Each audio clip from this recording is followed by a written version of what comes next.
Good evening. Did I do it right? Can you hear me okay? Good evening. Good evening. Good evening. Yeah, all good, sis. Are we good? Can you hear us, Tracy?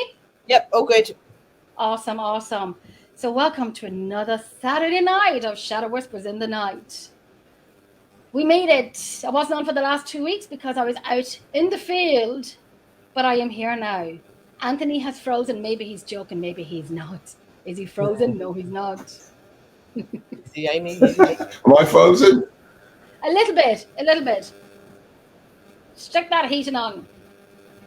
Is it buzzing? Yes, we can see it now. We can see you now. Can you hear me? We can hear you. We can hear you. We can hear you. Is there an Perfect. interference in the back of one of the... There is an interference, yeah. Okay, 1 second. I think I know what it is. I'm going to come off Facebook. Is that all right? Yeah, then we'll bring you back in. Click the link and I'll bring you back in. Oh, no, I should be all right. That 1 second. Right. Yeah, can you hear me now? Yes. Yep. Yes. That's better. All good. All good. All good.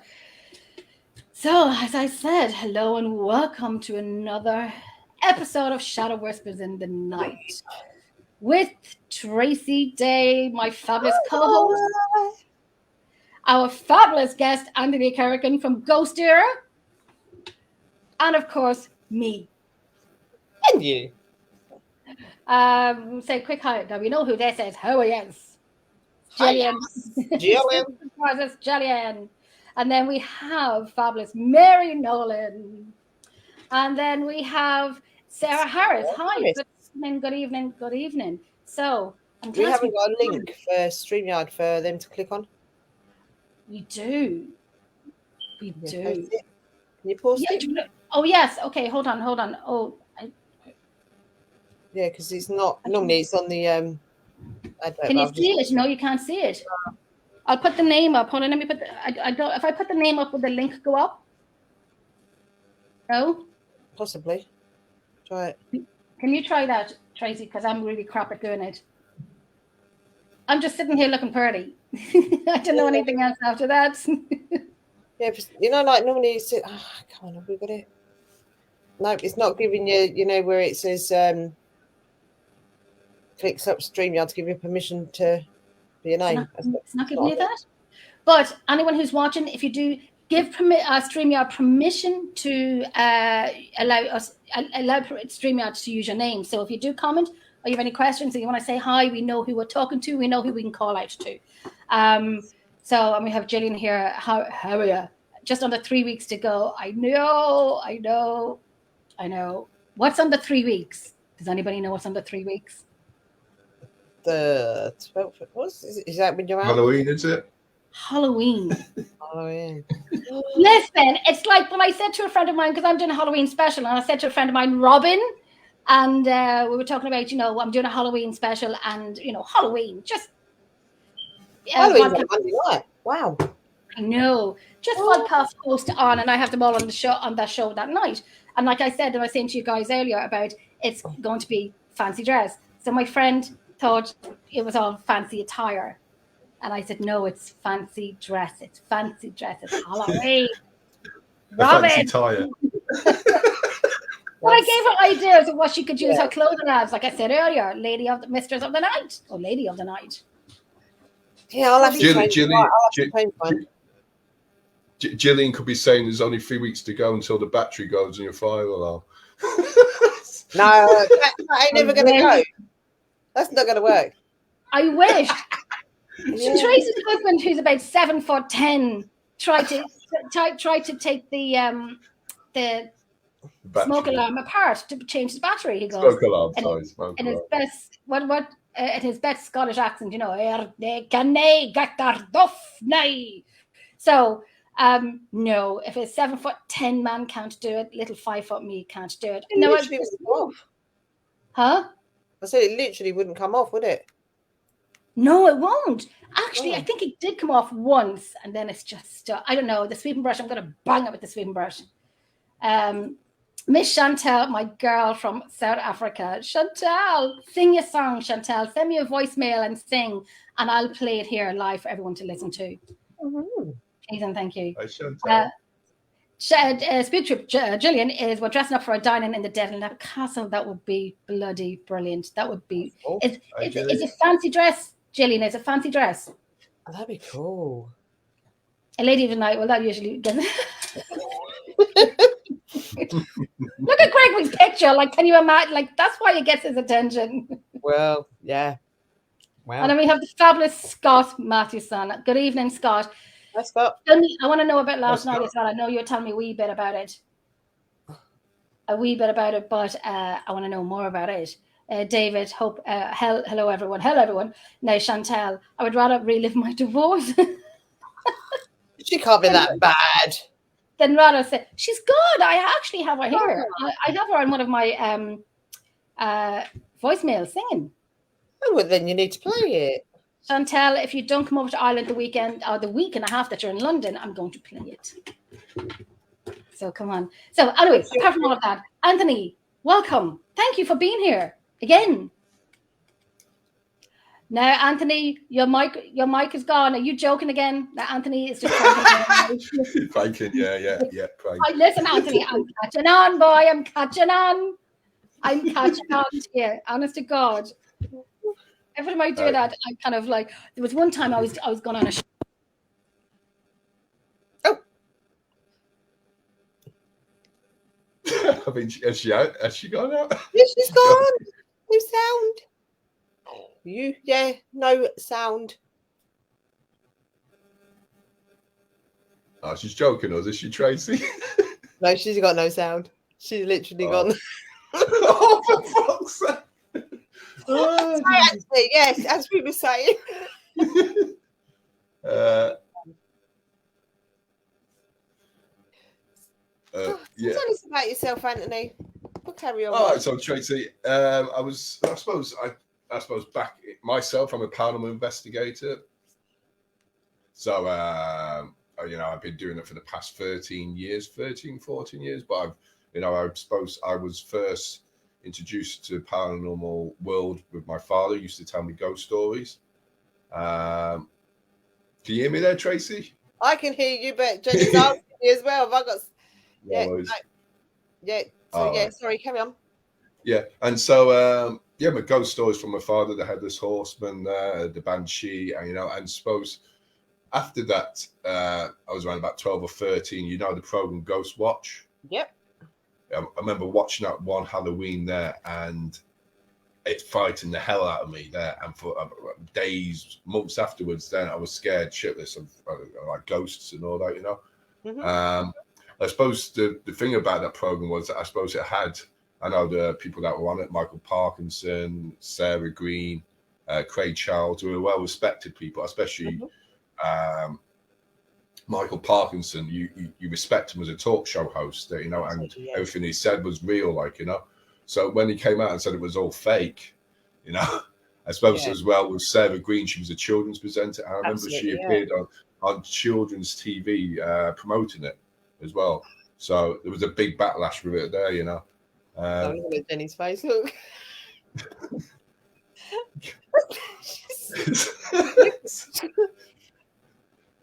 Oh shit! But anyway, she might be able to log back out and log back in, will she? I suppose. That she'll probably will end up losing. Not if we stay on there. Yeah. I think it's Control, Shift, and R, but at the same time, it might bring her back straight in. Yeah, it might be. But because Sarah Green, she was. Yeah. Was it Peter and that was it? She did. Yeah, no, she was. I think it was Going Live, a TV program with Philip Schofield. That's it. Yeah. Yeah, early morning TV for children there, teenagers and family, watched that there, and then probably came over to Ireland about 25 years ago. Did my rugby, was playing rugby union, and then. Hello. I can hear you now. Can you I hear thought me? you were joking for the past minute or so. 5 minutes. And only if you didn't hear me in the background. Oh my gosh. Okay. So anyhow, I am back. Hello. And that's enough said about Jenny. She can hear us now, can she? Oh no, shit! You've gone off again. I'm joking. She muted us. Jesus. So, oh my gosh. So anyway, continue on. I rudely interrupted. Oh, no. Continue.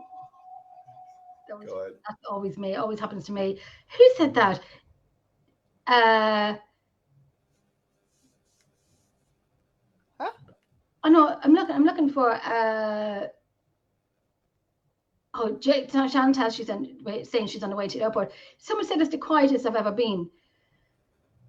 Who, you? Kidding. I think that's a joke. Very quiet for the first time in her life. Never. Okay, sorry. So go ahead. Sorry, you were talking there, Anthony. Yeah, so and then I suppose after then came over to Ireland 25 years ago. Did rugby, and then I was getting old. I couldn't carry on with rugby, so I need to have another hobby. So I took up the paranormal then, and still studying the subject. Still researching, and I set up Ghost Steer in 2009, and it's been going good ever since there. And there's people that have come in the team, the group, and they've left, and there's people that have stayed on since we've started. But I suppose it's an ever changing journey, and the group has changed its dynamics and all that. Our point of view of how we investigate as well, and how we connect in with the spirit world, or how we connect in with each other through telepathy, our own psi methods and all that. So yeah, that's brought us up to this stage. Oh, cool. So you definitely got to have a team though that gels, haven't you? Really. True. Yeah, and as well as we're talking to Jenny beforehand and yourself there, it's sometimes it's hard. I'm still looking for team members myself there, but it's sometimes you're best yourself going out on investigations there, or with a couple of other people, or with other groups, but it's something, people have their own journeys as well, and I suppose, we have a group of about 10 in our team there, but I suppose only about 3 or 4 make it constantly to an investigation. It changes, there might be 1 or 2 that can't, and another 2 do it the next time. Yeah. And that's a good thing about having a large team, because for me personally, like a small team, but it's really bad, when one leaves and the other leaves for reasons, or it just didn't work out. I like to work in harmony, so it just didn't work out. And then when they go, then it's just like, myself. So like I was saying to you earlier, Anthony and Tracy, before, that I'm looking for new members, but I gotta have people who are passionate about the paranormal, thrill seekers, and not doing any work after it. I understand I do all the work, and I really do. I know people have offered to help do the work, and I appreciate that, but I like to do all the work. I know I moan about it, but that's what it is.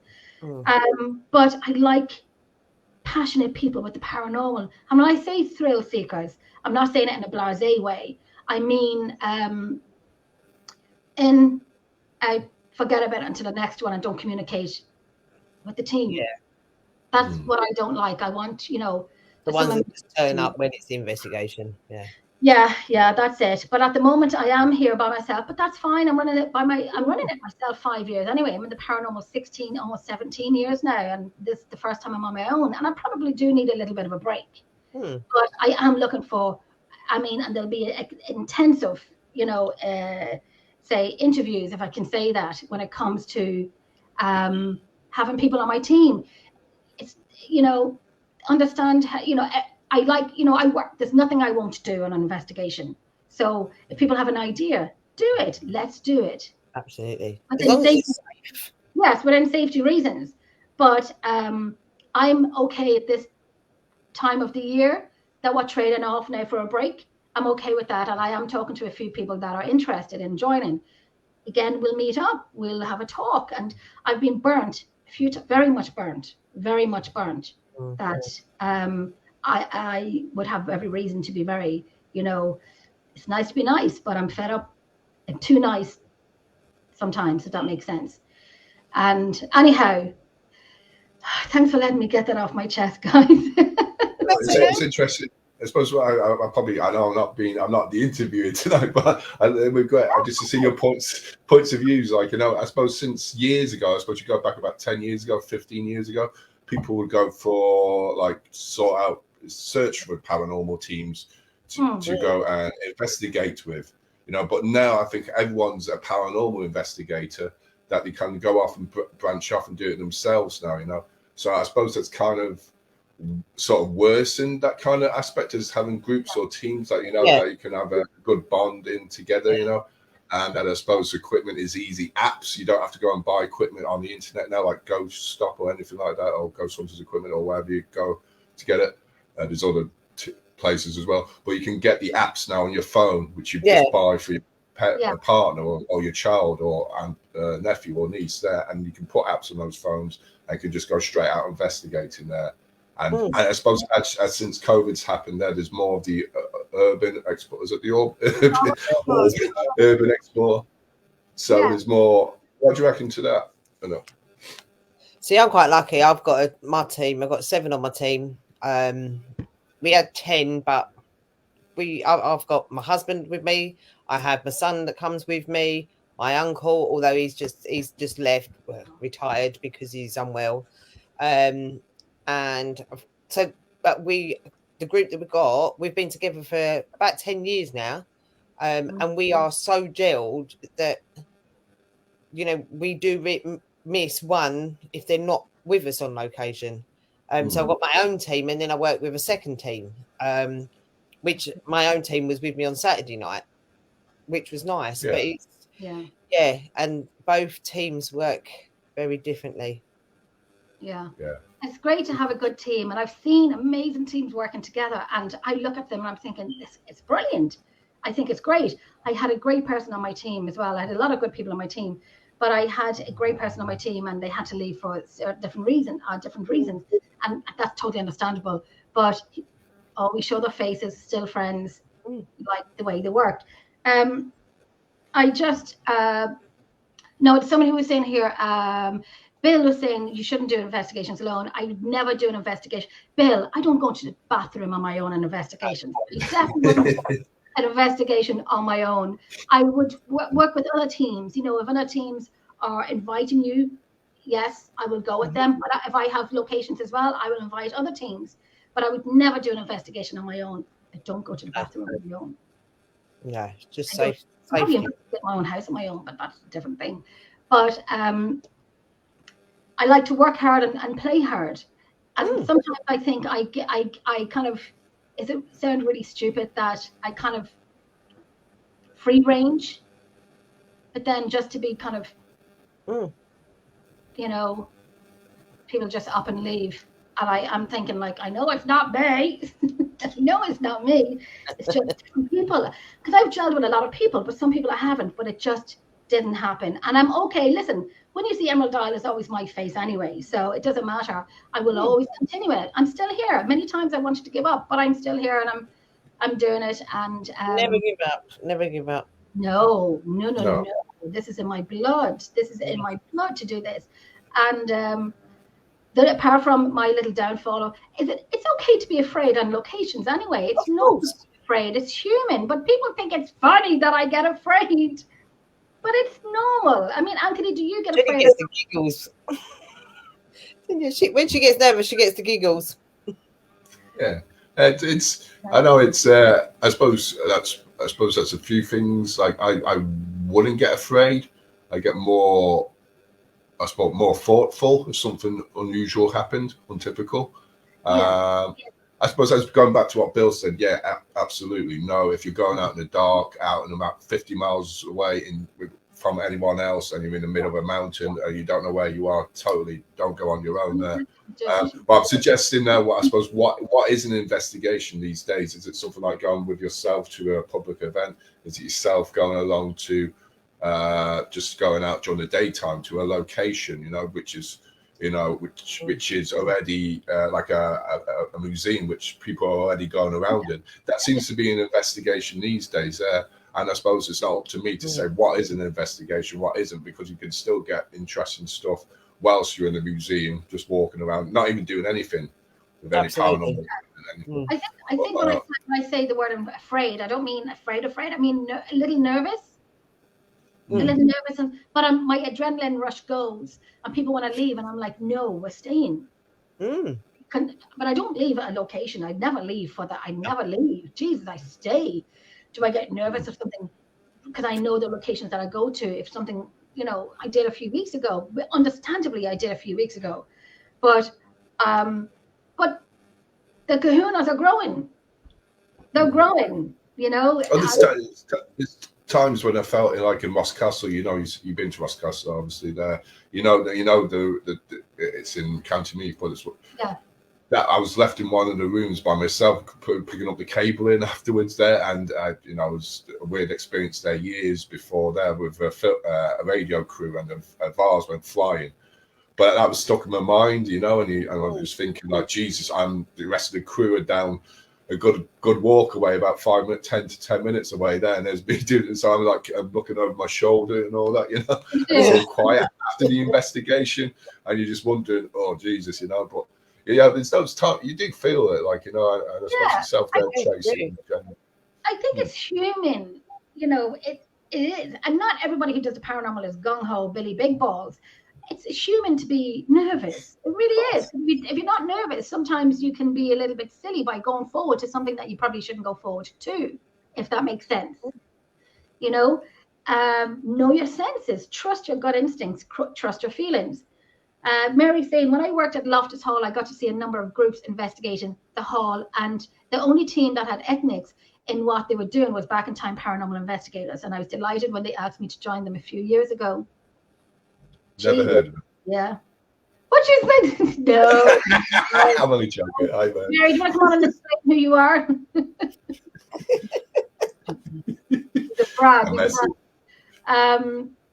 Scott is saying it's important to gel in a teak. Once you find the right mix, then stick to it. Absolutely.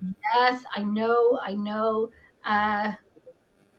working on it. I've just noticed Gregory's message at the top.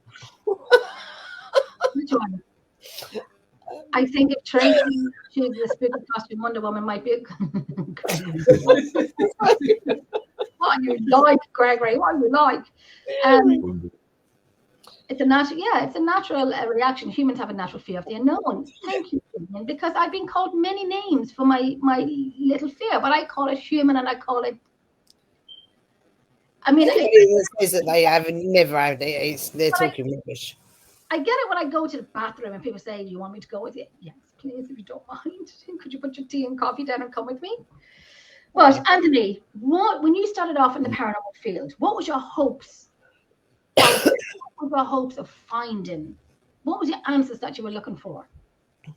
I suppose my hopes was fun. I was just intrigued, and it was just what I suppose you see as you do as probably people starting off today or started off in the paranormal field. You see TV programs, and you think, God, can I witness or feel that same sort of reaction or get that on some sort of piece of equipment there? Yeah. And I was waiting for Marshmallow Man to appear. I know, yeah. Slimer to come down the hotel corridor there. Yeah, it's the TV programs I was watching. Pop off.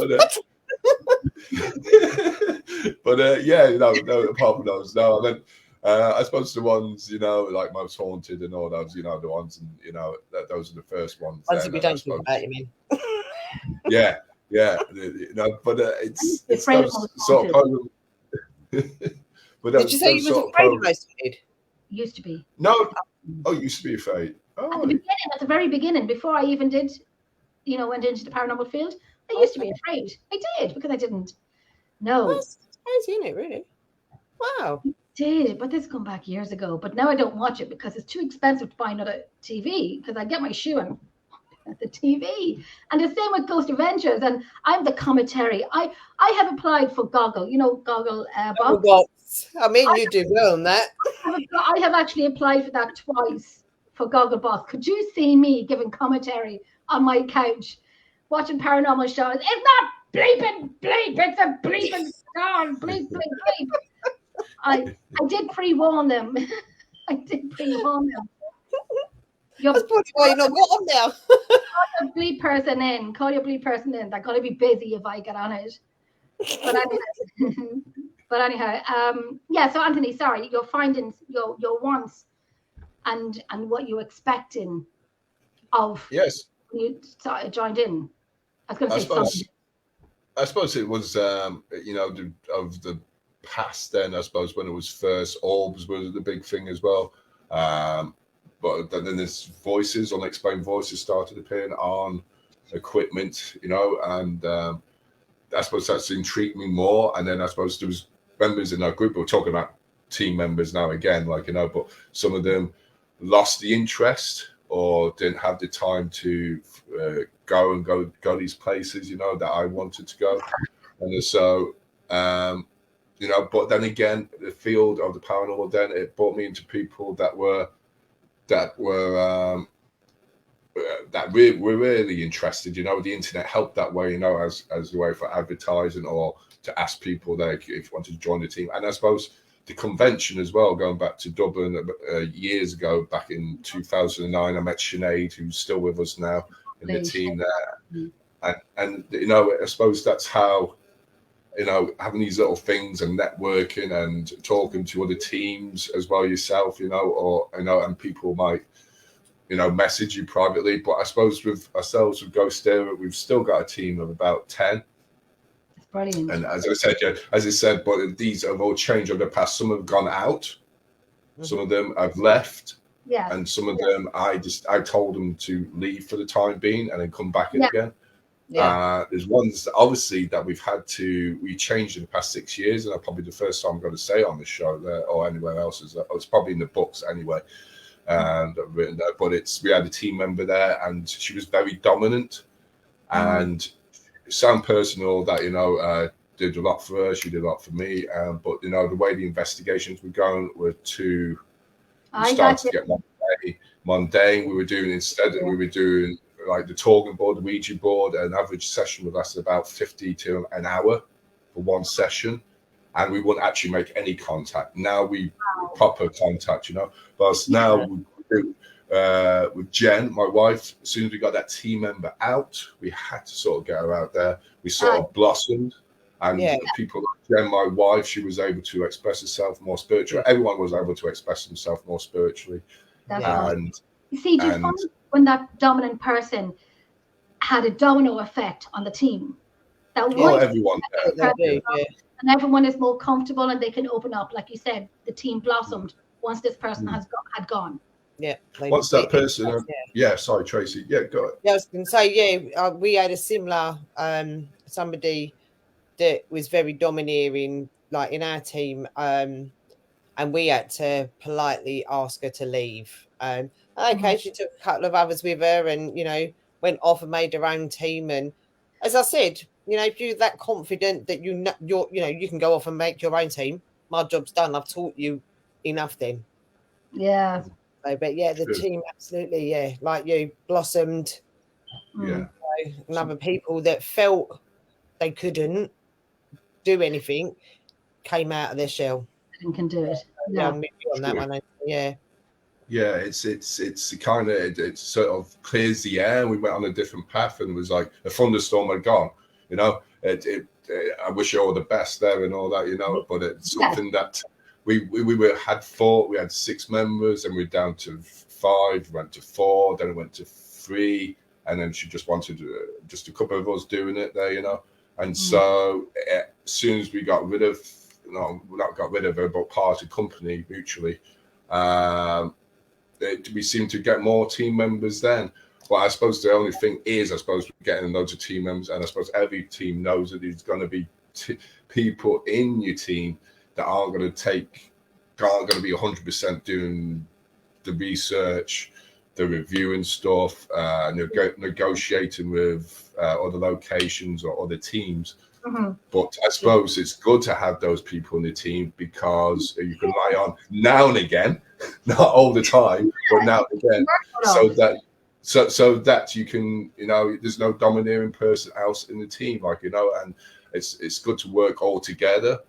Absolutely. Instead of and it also takes the workload off as well. I know when I ran my team, and It was me. I did everything. And listen, I don't mind doing it, but I don't like when someone's domineering and saying it's not your team, it's our team. And I'm like, well, listen, lady, do the stuff that I do. Get everything that you need to do. Locations, teams, insurance, everything that comes with it, audio. Because I've been doing this for like 2 years with them. But then I was being told, and I say, oh, my team, and I've been corrected. It's our team. Until one day I just gave up and I said, no, it is mine because you do bloody nothing. So I like people who can be very interested in, especially audio work that I do. And I have, learned to share my workload because I'd be very anal when it comes to audio work. You say anal? Did you say anal? And I always say anal. I always say to see who's going to pick up on it, because I find anal like I'm very touched. I'm very anal. That sounds really bad. Can we just edit that? Anal? Really? Don't come out wrong. That's right. Holy shit. I'm very anal when it comes to. Oh, okay, we're not going to do that anymore. Anyhow, next question will be from. We're going to have to bleep that one out. Oh my God, if I go a little round, I'm going to have to bleep that one out. Holy Lord. But I'm very strict when it comes to my audio work. Strict, yeah, strict. Yeah, that's the word. She said it. We are going to come off air and restart this again and delete the first live, okay? I'm going to get a lot of freaking messages now. I'm going to get a lot of messages. A question here that was here. Yes, I did. Yes, I did, David. I said it. I did. There's a question here from. I'm looking for it. Okay, here we go. From Gillian. Swiftly moving on. Anthony, what is your favorite piece of equipment you use on investigations? Ooh, I suppose I've said this loads of times there, but it's like an environmental meter, a multifunction meter. So it does the temperature, humidity, light, decibel level. So it just measures these on a meter there. And I suppose I use it before I start an investigation. So I do the baseline tests. I suppose it's a handy device because it's all 4-in-1. So it's handy to take around. I don't have to get a different piece of equipment out of the bag for something else, But I suppose that's about it. Favorite piece of equipment. I suppose what I do probably do there is before every investigation, I won't take everything out with me. I'd pick a specific amount of equipment that might be compatible with the location or how we're investigating or what sessions we're doing, and I vary it now and again. There, that's a good question, Joan. I was going to ask you, like you do the baseline reading before every investigation. I had been reading up on it, and I would do some of it myself, not all the time, but I'm beginning to put myself into that habit of doing it. Would you, like they say to do it a week beforehand of an investigation, would you do any baseline reading a week before investigation, or just do it on the night and throughout the night? I suppose it depends what location you get. If you got a vast location, I suppose primarily I would only work in about 3 rooms on the site, depending on how many members of the team are working. So 3 rooms, so that we're not in different areas of the building at different stages. So we know where everyone is, which rooms we're working in. Shortens down the amount of time base testing. So something like EMF, if you're working in the room building, can be easily monitored at probably a week beforehand or a day beforehand, So you don't have to do it on the night. It saves you time. I suppose the temperatures and all that has to be done at that specific time and during the investigation. I suppose there's that meter, of the EDI plus meter there. It measures all those same kind of environmental factors like temperature and humidity and vibration and all that, So one of those meters running through the investigation are handy as well as at the beginning, do the baseline test. But I suppose doing things at a few weeks beforehand, things can change in the environment. Things can change in the environment just like that, could have a thunderstorm. Somebody could be slamming the door on the car outside, and that causes infrasound, sudden spontaneous infrasound. So we can't explain everything there. We just have to do the best we can, Exactly. And some locations you can't do it the week before. Some locations far away that you can't do it. You got to do it on the night, but write everything down and make the best of what you can on the night. Like say, like for locations that 2 or 3 hours drive away, that you cannot do it a week before. You just got to do it on the night. Trust it, you know. Another question here from Scott. Do you think that paranormal programs give wrong impressions to people entering into the field? I think I ask you I'll ask you this question, probably the same thing as well. And as I mentioned, Ghost Adventures, all these programs there, and I'll probably mention it, I don't know, to the people in the past. And I've had this conversation with my wife, Jennifer. Why are we on the search for demons when we could be on the search for angels? Absolutely. There's never angels mentioned on the TV programs that we see there. There's never, we've seen an angel over here. We've seen an angel. Let's make you probably make better if it's an angel. You probably make more better supernatural results or evidence than I suppose supposedly. Yes, you see, that's the thing. But then there's a mystery behind angels as well. If everyone knows the Enochian language, the occult, Dr. John Dee, Elizabeth I's assistant there, Edmund Talbot. They went their aim was to try and seek communication with these angels, and they managed to get this alphabet, this magic alphabet, which was the angel language, you know. And we use this in our investigations today with Ghost Theory, and we try and use this alphabet or language and try and communicating with what's around, you know. So it's these programs. Long story short, these programs, there's a lot of crap in them. I'm sorry to say that. There's a lot of movement with the digital sound recorder in the hand, like this probably pisses Steve Parsons off. Straps, you know. There's loads of, you know, so they're getting this, there's something happening here, like, you know, and then they don't actually show the proper recording. They only show what they want to show, you know, of the sound recordings and all that. So it's not good. Just going through some questions. And some of these Facebook Live groups, you know, again, there's, you know, when they are some of them, and I watch them and I'm like, really? Like, some of them do give off the wrong, because, you know, it's only demons and dark entities. And well, yeah, that's another question. That's actually a question here from Scott. I run a Scottish and American team. Do you think there's a difference in the paranormal between the UK and the US? Is there a difference? Is there a difference between the UK and the US? And we're going to throw in Ireland there as well. I suppose there's the Atlantic Ocean, isn't it? Sorry, Joe. Zones. I suppose in a way they would be, because the buildings that they've got over there are very much different to what we've got, because obviously they've got a lot of sanitariums over there, and, you know, so I still suppose you're going to get those groups that go into, you know, it's all dark entities. And, you know, we've seen some of the Jack Osbourne shows and all that, where it is all about the dark entities and, you know, chasing the devil. I suppose, I don't know what that was. It's a demon. But I was going to say, there's one show that I would say Paranormal Captured. That's kind of interesting, as in it gives a bit of diverse. It got parapsychologists, Dr. Carl Cooper, and it's got ghost hunters on it there, and they have people there. So we scrutinize on the show bit of footage or what's happening in the investigation. But I suppose the difference between, as you said, Tracy, the history is kind of smaller, only smaller that we know.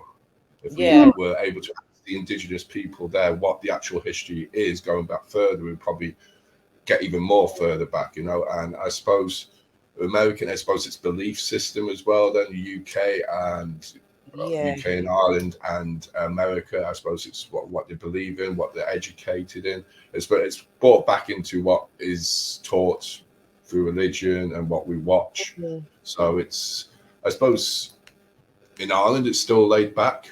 I suppose we don't know what we're doing. You know, I mean, we do know what we're doing, but we're only governed by the church. We only know much about the church, but outside, because of this, Discovery Channel and Really TV, we sort of know what ghost hunting is a bit about now, you know. What we did back over the century or so ago. But I suppose yeah, it's I don't know. Did I answer that properly? I don't think I've answered it. I do think, you know, they're very different, but they're not. And say it's just they're going to be different because the different histories, buildings. And I know we've got some of our American friends watching, and you know, and we do know there are some people that can go a bit OTT. You know, like Zach Baggins, Jen. I was going to say, I think my dog's name is Zach. It is really. I actually mailed Zach Bagans one night to say, you know, hey, I got a dog and I named him Zach. I got blocked.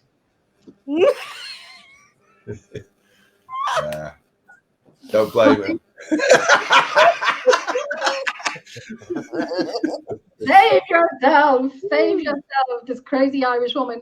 I think because I think now some of the American teams that I've seen working are quite good. I think the ones that are on TV are the ones that are 45 minutes and Jesus Lord, break 10, 12 hours into 45 minutes. Yeah. And you're gonna have to get your you know, you're paying for a production, you're paying for a company, you gotta put on the break it down to 45 minutes and get the good bits. Jesus, if we got that in an hour, we may just give it up and just go home. But I think in America there's some I think we can't go by American paranormal investigating by what we see on TV. No, exactly. That's the thing. Yeah, that's exactly that is. But what we see on TV is, I suppose, it's not good. No, true. I'm seeing it's good for both areas of the Atlantic Ocean. Yeah, and I mean, I'm not being funny. A TV show doesn't show the real side of it. You know, they're sitting there for hours and hours and hours, maybe not getting nothing. You know, and like some of the shows that we've got over here, I know for a fact are scripted, and they go to like locations for a week before filming. They speak to like staff and everyone there, and you know, if a member of staff says, "Well, I've never seen nothing. I've never felt nothing," they go, "Oh no, you can't say that. We need you to say this," and they give them lines to say. I'm sorry. I'm looking at my comments here at the side, and I'm looking at my comments on the Facebook, and some comments are not coming through. There's one from Gregory. Scott just apologized and said Ireland as well, Jenny. Sorry. Yes, Scott. Yes. Okay. Next one is from Gregory, which I can't see on the StreamYard here, but I can see it here. He's saying US has a unique situation here. There is still a activity at the former plantation property which held slaves not far from me. A friend owns a home that still has a slave chains in the cellar and has been activity there. That's crazy. I live about 15 minutes from a Civil War battlefield. Always activity on those fields all over the south of the US. So that one didn't come up there, and I don't know why. But I've seen it here in front of me. Just goes on TV. There's another one called Ghost Searchers. I think it was Ghost Searchers there. Friend Chris Howley and Ian Lawman was in it there, and it was only, I think, 2 series, and they were around Europe and the UK.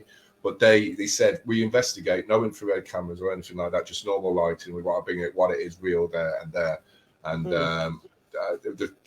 you knew there was no bullshit with them there, what they were feeling and getting what they were getting through it. There was nothing fake about it, you know. They were experiencing physical things, but they didn't actually put the camera up to somebody's face, you know. You know, I did it most 100 years ago, but that's a different thing there. You can't blame a vet field and all that, you know. That was a different time, a different area, and you know, they were trying to bring what they were feeling to the audience as well, you know. But that's another good program. I think it's Ghost Searchers there. Ghost Searchers. I think I see it before. I don't know why those comments did not come up, but I hope more stuff. Somebody comment, please, if you can, just to see if it comes up. I had a question there in my mind and I totally forgot what it is. I seen something today. Yeah, that comment is. Yeah, that's interesting. Try. I don't know. It could be my side here. I don't know. If somebody can comment, just to see if it comes up. I was looking at something earlier on Facebook, and I said one of the I forget what it is, but one of the most, amazing. No, I'm not seeing it, Tracy. I'm not seeing No, it. it's not coming up. No, it's not on mine either. I'm not seeing it here. No, I'm not seeing it, Gregory. Why is that happening? Yeah, the last comment I can see. I can't see it on my phone. I can't see it on my phone. Hi, Jackie. I can't see it on my phone, but I'm not seeing it on the computer. Yeah, I'm not seeing it on the computer either. See if I can comment there. Okay, yeah. The last one I see is Para Post Network at 1017 on the computer, which says I think the buildings are so much older there, so I do think so. Yeah, that's the one I can see. But the rest I cannot see. Let me see. I can see that that's private chat, Anthony. I can see that. The one in the sorry, yeah. Oh no, you're grand. The one at the side I cannot see, but I can see it on the computer on my phone. But I just like to get them up. That's strange, isn't it? It is. Oh, StreamYard, we're gonna have words. That's happened to me before in a live show. Then usually it came up. Then it came up later on. All the comments then came in after about a 20-minute break. But I suppose another thing. I suppose there's comments here that I do want to put up, but I can't. But I'm going to have to read them out. Sorry, Anthony. Gregory saying, I think one comment should be able to use her powers to pull the comments over. LOL. Huh? I think Wonder Woman should be able to use her powers to pull the comments over. I'm trying. So anyway, as I was saying, so when I was looking at Facebook earlier on this evening, and someone said the most amazing EVP anyone has ever heard, and I'm like, here we go again. I've got the EVP. I've got the best. I got the best EVP, and I did comment on it saying it is a really good EVP, but it's not the best of the best. And I made it in a nice way. I said there's hundreds of EVPs out there that are phenomenal and class A. What irritates me, and this is from a TV show, My House is Haunted, and it's the group that said the best EVP, and I'm like, we're not doing this bull crap again. And I did comment saying, it is a good EVP. It is good. And the lady was saying, she's doing this 20 years, and this is the most she's ever heard. She must come out with some of us then. She has to come out with some of us. But, and I did comment saying, it is a good EVP, but it's up there with the rest of the best. It's not the best. And this is what irritates me when somebody says, we got the best EVPs. And God almighty, I have something that would blow your socks off. That would, and like with Tracy and with Anthony and other teams, that would blow your socks off. And it's just things like that, the best of the best, the best of the best. And then it made me stop and stand back for a second. And I've been doing this for a while now, looking and seeing, why is everyone competitive? Yeah. No one has found anything. Why are we so worried what the next team is doing? Why are we so worried about the next location they're going to, what the next thing they're doing, or how many they've got, or why are we worried? Why do we just shut?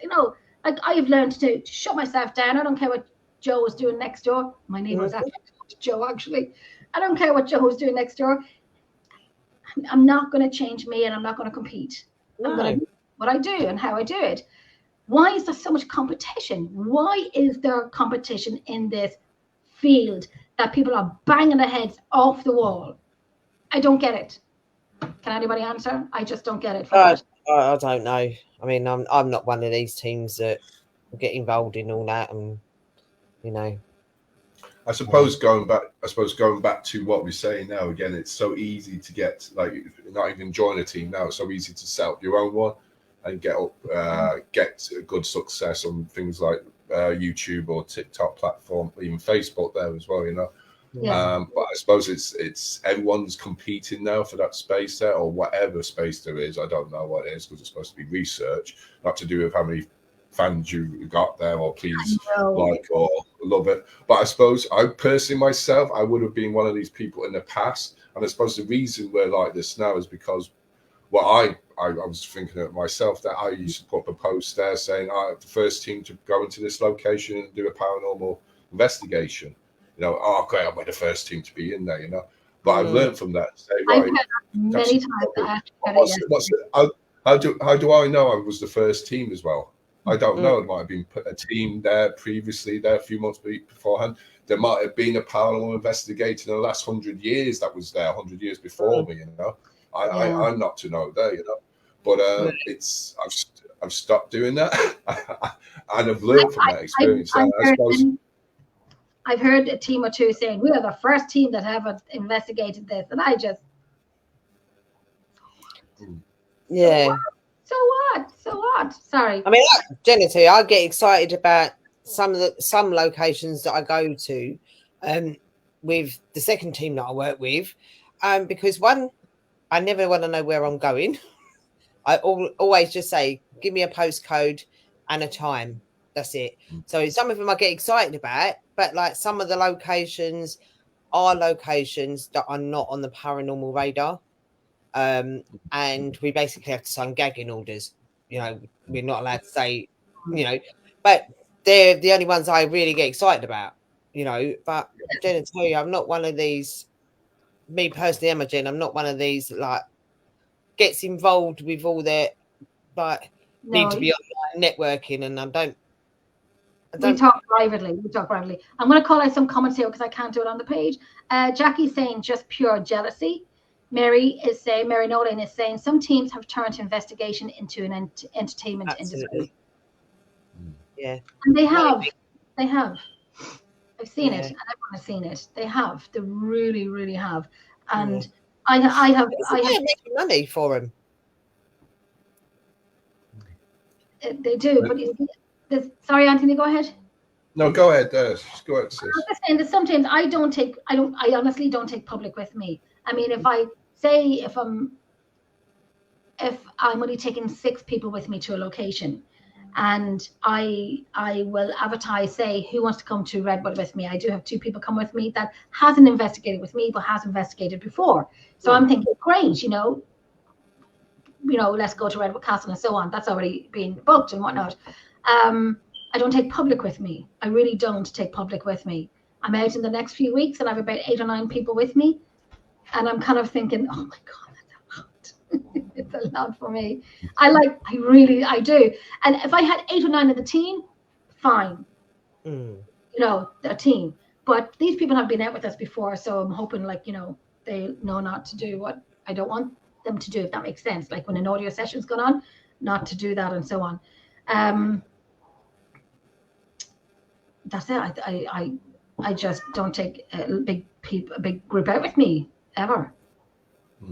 Anthony, sorry, go ahead, Anthony. Sorry, I'm dropping in. I suppose that's the thing there. I suppose the public events. I suppose what I'm trying to do myself there, and a good friend there, mate, and yourself there. You know, you do these shows on the internet there. You know, and myself there, and a good friend Mary, who I'm doing the convention with. I want to try and see if we can give back to the community and see if we can help or advice there. You know. Or just people to network and connect, or just learn from their experiences and just be nosy. But apart from that, especially with the internet show, the nosy part got me. I like that one. But apart from that, I suppose when it comes to, going back to, you can't really blame the paranormal teams for going to locations and bringing the public with them there. It's up to the location. What is the location getting money from doing it as well, you know? So they can be the ones that could be exploiting the teams that are there as well, not just the public. And blame is put then on the teams that are there, you know? So there is a few locations in Ireland that would probably do that, you know? But I suppose with the paranormal community again is going back to, I suppose, I don't know if I noticed this myself, but it's fine looking for team members, and then you have to look for team members that can drive. Not in that way. Oh, I've got a car that is roadworthy that can come along in investigations. Yeah. So we've had people in the past that have joined there, but they can't drive, so you're having to pick them up and all that, you know. And apart from that, then there's people, I suppose, at the serious moment at the moment, as probably, as you said, Jen, you're looking for members. I'm looking for team members as well. The price of everything's going up, insurance, traveling, and all that. So people are less likely to be available for investigations or be available to do these things with groups, paranormal groups. That's why they start off their own, so they can dictate what they want to do, and they can go in their local area and know their friends and all that, you know, like enjoy them. Of my cat there. That's exactly, and I know when people want to join a paranormal team, it's like, great, we're joining a paranormal team, and then it's like, hold on, we have uniform, we have insurance, we have locations that we have to pay for. Absolutely. And I like to do repetitive locations, and I've been doing locations for many years. And I know somebody said to me, you know, Jenny, people are going to get bored if you go to the same locations. And I'm like, well, that's fine, then jump off ship, because I'm researching the shit out of this location, and the findings I'm getting from it is phenomenal. So these are the people I'm looking for. Don't get bored. Get excited about going back to the same locations. Get excited about it, because it's different every time we go. If you go to one location one time, how? And it's okay. I've gone to locations one time and I never went back again, just because it happened, you know. But the locations I do go to are repetitive, because it's like, oh, I can't wait to go back into it again, to find out, say hi to my friends, basically, from times we've been there. And someone said to me, Jen, they're going to get burned. And yet I see this person going to the same place repetitively, or going into locations that they shouldn't go into because they're abandoned. And I'm like, so I'm damned if I do, and I'm damned if I don't. I'm damned if I go to locations that are abandoned, and I'm damned if I go to the same locations time again. I'll solve it for you. Don't watch. Just don't watch. I'm going to call out some things here now, because I'm not getting it up here. Haunted Era. Hi, Jenny. Hi, AJ. Hi, Tracy. That's Natalie. Hi, Natalie. Then we Scott, we don't take public with us. Now and again, we would take a guest. That's what I do. I take guests with me. Mary saying some locations costs have gone crazy prices, for sure. Scott is saying the more you go to same locations, the more trust you build with the spirit, the more response you get. That is it. And and Gillian is saying, depends on who you know when it comes to the crazy cost of locations. They're crazy. But I know, Gillian, I know. But next year, when I have to renew my insurance, and say if I have nobody on my team and it costs me about 400 euros, I'm going to pay the 400 euros, because I'm continuing regardless. Or if it's just me, I would pay for the insurance for one person. And then whoever I take with me, we're going to have to change the insurance. Whoever joins the team, we're going to have to change the insurance and then we can up that price. But it will be insured regardless, you know, if it's just me, myself, and I, as people have called it, me, myself, and I.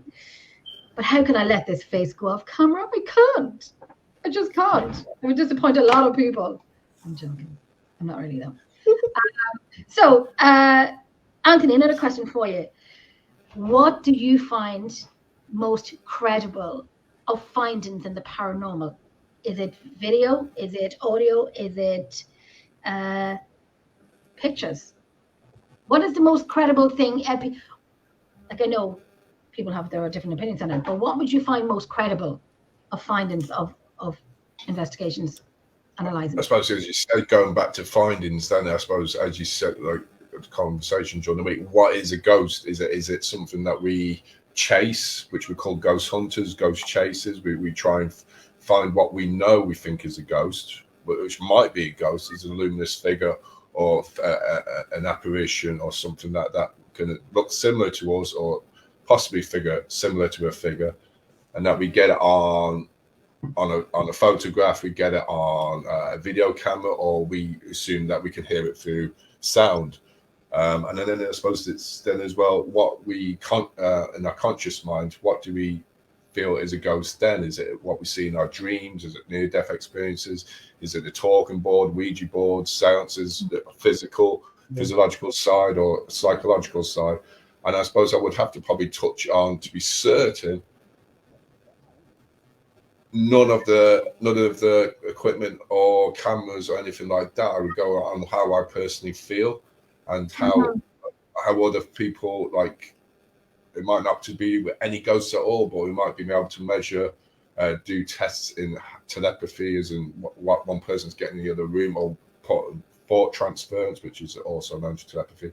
So see what it can correlate with another person in the room, or somebody who's thinking of a picture or something like that. So it's not actually to do with ghosts or anything like that, you know.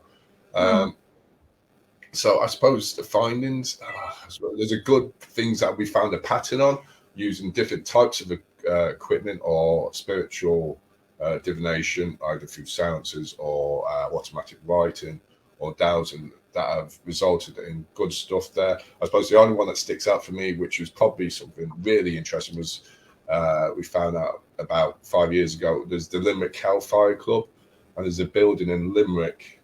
It was a former mansion there. It's in ruins now. But we found out, we got dates on the talking board. We got dates on if there was anything, names of people there. And we went back to the owners. And the actual dates for when the building was built is wrong on the internet. Well, we thought it was right. We thought it was right. And we asked the owner, when was this built? I think it was supposed to be 1860s. This building was built, and it was the owner said it's 1840s. Is actually on the pillar. There's a pillar. There's a date. Now this is interesting because we didn't know, but we found out afterwards the owner was the head of the Limerick Hellfire Club. Sure, really? You know, so and that was set up in the 1840s, the same time as this building was, this mansion house was built. You know, and we found out the date that came up was 1840, and we found out afterwards then like the only place that's existing in this place is the cellar, and we found out there was a poem, and it was written about all the fun and games they used to play, and this fella called Croker had the finest wine around, and this is where he used to keep. And there's a famous painting, a portrait of the Hellfire Club of Limerick. It's got 12 men and 1 woman. I don't know if you've seen it there in the past on, and it's got the head man on the center of the table, which would have seen on the portrait. Center figure was the owner of that building, Edward Croker. I think that was it. He got Joe Worsey, I think it was one of the fellows associated with the Dublin Hellfire Club, to do a painting. And obviously, because he's the center figure, and there's also a bottle of wine scene on the portrait that's associated with that building, and he used to hunt around there. He had loads of acres to go hunting. There's beagles on the painting. So it's these little hints that give away these little interesting hints. Hi, Jeremy. It's working. Hey, it's working. That means that nobody's bothered commenting. Anyway, you fixed our comments because the comments weren't coming through, and I had to read the comments out through my phone. But I think you fixed it. Yeah, sometimes it can do that. We're waiting for it all to start going bing, bing, bing, bing, bing. I know, they all start coming on. Bing, bing, bing, bing, bing. And then another one came up on my phone. So they're not all. Well, they're not all coming through, are they? The football results are coming through. I know. Not all coming up through. That's weird. Well, going back to that then, I suppose then, so that was the thing. It was an accumulation of different pattern of different kinds of stuff that we found in the investigation, and a link towards unknown history that we found out after the owner, or it led to little patterns that would bring us back to what that portrait was, and we'd be able to go off that then, you know. Did you see, like I said before, and I've said it time again, that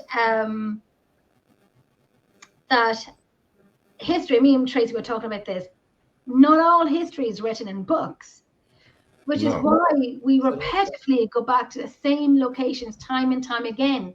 Because I know in a few locations, and trust me, I know in a few locations that there's stuff happening that's not written in books at all. The audio is there. And I have some video footage from a location that I go to, but the audio is there. And that's where the history that's not written in books is there. I have heard a few people say the same thing after I've said it, because they're all laughing and copying me. But there's history there that's not written in the books, which is why you repetitively go back to the same location time and time again. And we'll probably, you know, like you go like the mailman, and Tracy knows locations that you go to all the time there. There's bits of history that are written down off people go by the internet, but not found on books. Books sometimes we can't go by what's written in the books. Look at Richard III as Shakespeare and all that, and bits about how it's discredited over years, But we have to, I suppose, we can't be certain what we're getting, but we can't be saying that it's not what we're getting. As we can't go by books, we could go by.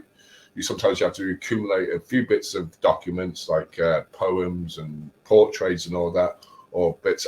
Ask the owners if they've got any documents or anything. Or the library as well. Go back into resources back there. That's what Mary's saying. Mary's saying that's real investigation, Anthony. Putting the pieces of the puzzle together and getting great results. Yeah, it's exactly that.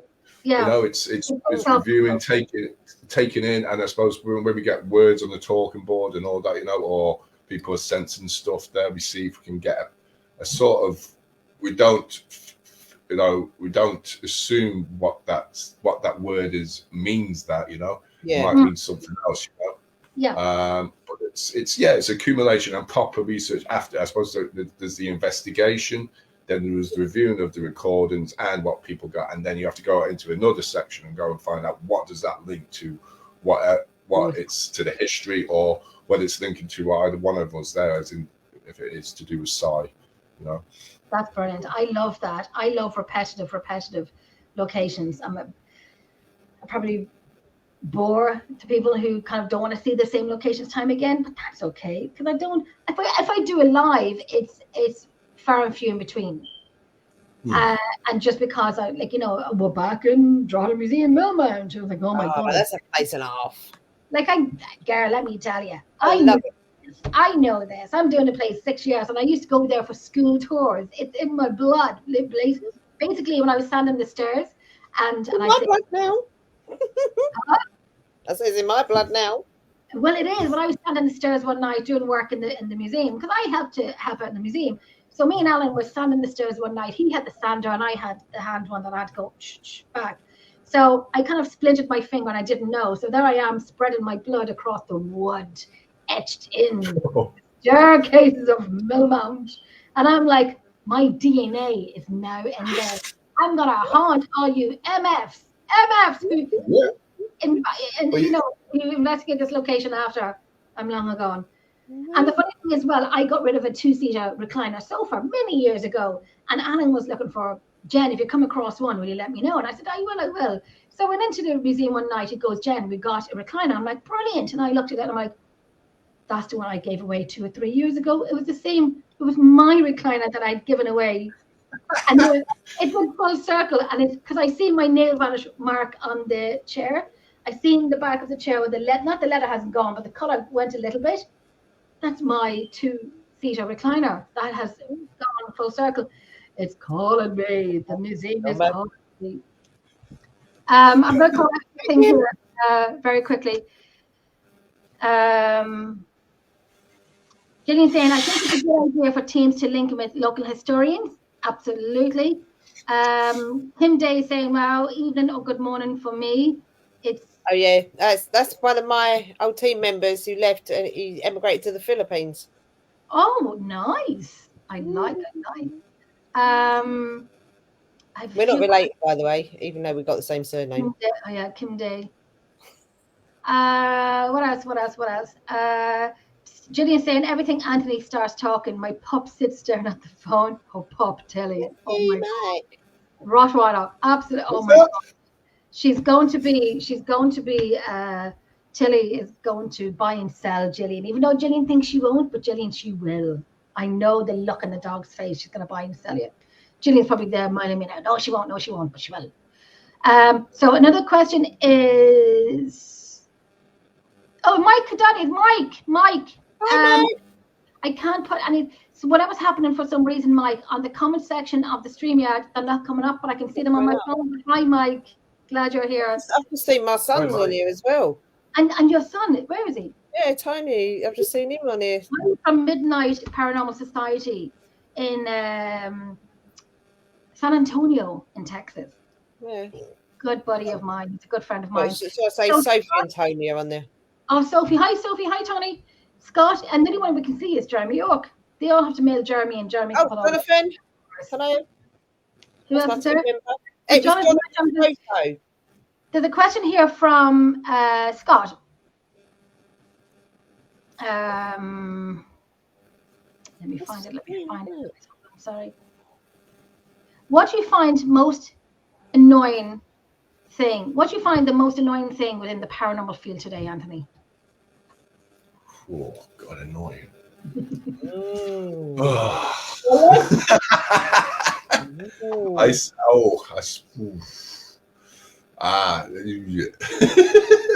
Oh God, I suppose one that I don't know. I put a post up a few weeks ago about pictures on walls and I suppose pareidolia and all that. You know, I suppose that's a lot. I suppose one thing annoys me, not in the paranormal field, but I suppose probably from the media, they come and try and give us the old term Ghostbuster and all that. You know, they come into the Ghostbusters at this time of the year.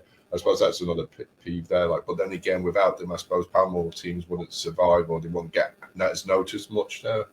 Annoying, I suppose, the price of living because the team members can't make it, or venues are more, and insurance as well.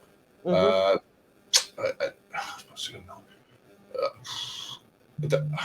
suppose I don't think there's. I suppose it's hard to say what is annoying at the moment. There, I suppose. One thing that is concerning, I suppose, is annoying is, I suppose, the TV, going back to the TV programs that was put on TV that aren't showing how, well, they won't show anyway because they're looking for ratings. Annoying.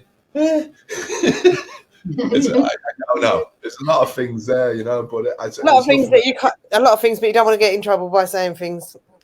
Oh, geez, that's the question that I can tell you. I know. I did say it like Jen there, you know, and yourself. But it's just it's an accumulation of things. But I suppose what is annoying is, I suppose, I tell you one thing that is annoying. I'm going to admit it now. And one thing that is annoying is that people who don't comment on other people's pages, and you comment on theirs, and you ask them, you go, and I'm sorry if I don't do it and you're watching now and you comment on mine, but you don't interact, you know, and that's what's probably me off at the moment, is that they don't like, and what I've noticed with the people with the biggest number of fans and the just least experience or whatever don't comment on any other body's page. I know. I mean, you can have the best of not the best of the best, but you can have a really freaking good video up or a really good piece of EVP up, and you get 1 or 2 likes, and I'm like, why am I sitting? Like, why does anyone sit for like 7 to 8 hours doing audio? And it's not like, you know, listen to my audio, but it's there for you to hear. You give out because we don't do enough. We don't give you enough. If you want to do lives are great, but you don't get answers in lives all the time. No, that's and the other things with this, then accompanying with that, is that the fact that I know people are probably watching this, other teams there, but you probably notice the reason why they don't mention people with less fans is because they all talk about other teams. It's because they don't want to be found out. They don't want the public to know that there's other teams we have a lot of it in Ireland, that there is actually other teams and they actually talk sense. Or they actually do the research and stuff. I love that you said that. And that's you don't notice with the biggest teams. I suppose I don't know. I don't be on TikTok. I don't know how many people got on TikTok or Instagram or anything like that. But most of them, and don't acknowledge any other teams or put up a post about any other teams or anything like that. And that probably just one thing that I find annoying, that pisses me off, and they don't interact with other teams there. But they'll take all the likes off those other teams, and they'll take all the comments from those other teams. And they won't actually comment. I call it egotistical. That is my favorite word. I've used that word before, and I've seen someone else using it who's not my friend anymore, but they've used the word egotistical, and I'm like, I'm not going to say the word I was going to say, but I'm like, you know, replicate me much? You know, I've seen a few people replicating words that I've said, things that I've done, lines and sentences that I've said. I've seen them doing this, and I'm thinking to myself, I see it, you know, and it's just like one simple line or whatever. And I've seen it. I've seen a few of them this week, and I've seen them. This is my line. This is my sentence. I only say, I know I said this. This is what I say. And then I see many people beginning to use it. It's okay. You can use it. I don't own it. You can use it. But if you want me, hello.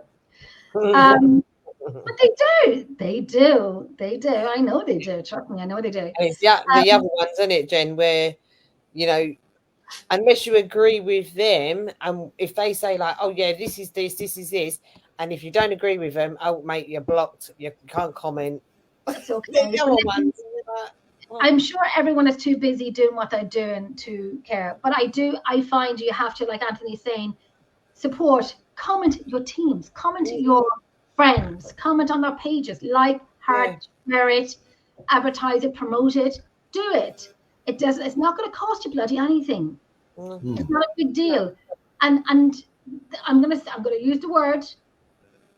I'm gonna ask Anthony about this actually. What do you think of the word para-unity? Para-unity, I think of the word para, and it means, what does the word para again? It means what does the word para mean again? The word para means beyond. Okay. So I don't believe in para-unity because it means beyond unity, not happening. So when people, so it's not actually happening. So if I say believe in para-unity, I probably say yeah, probably because it's not happening. It's not happening. It's not actually, the word actually means the opposite.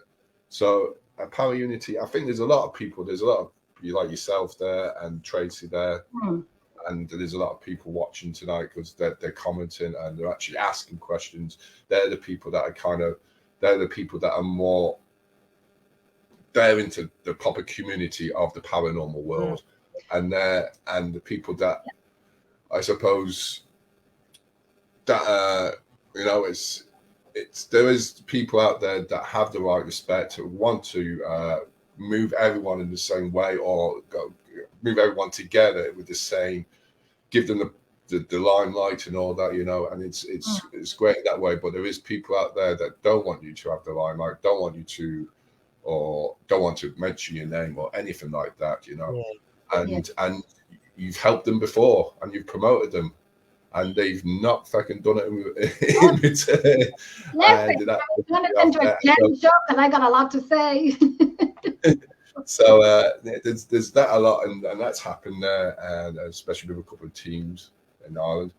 But yeah, and I think the word is called para-unity.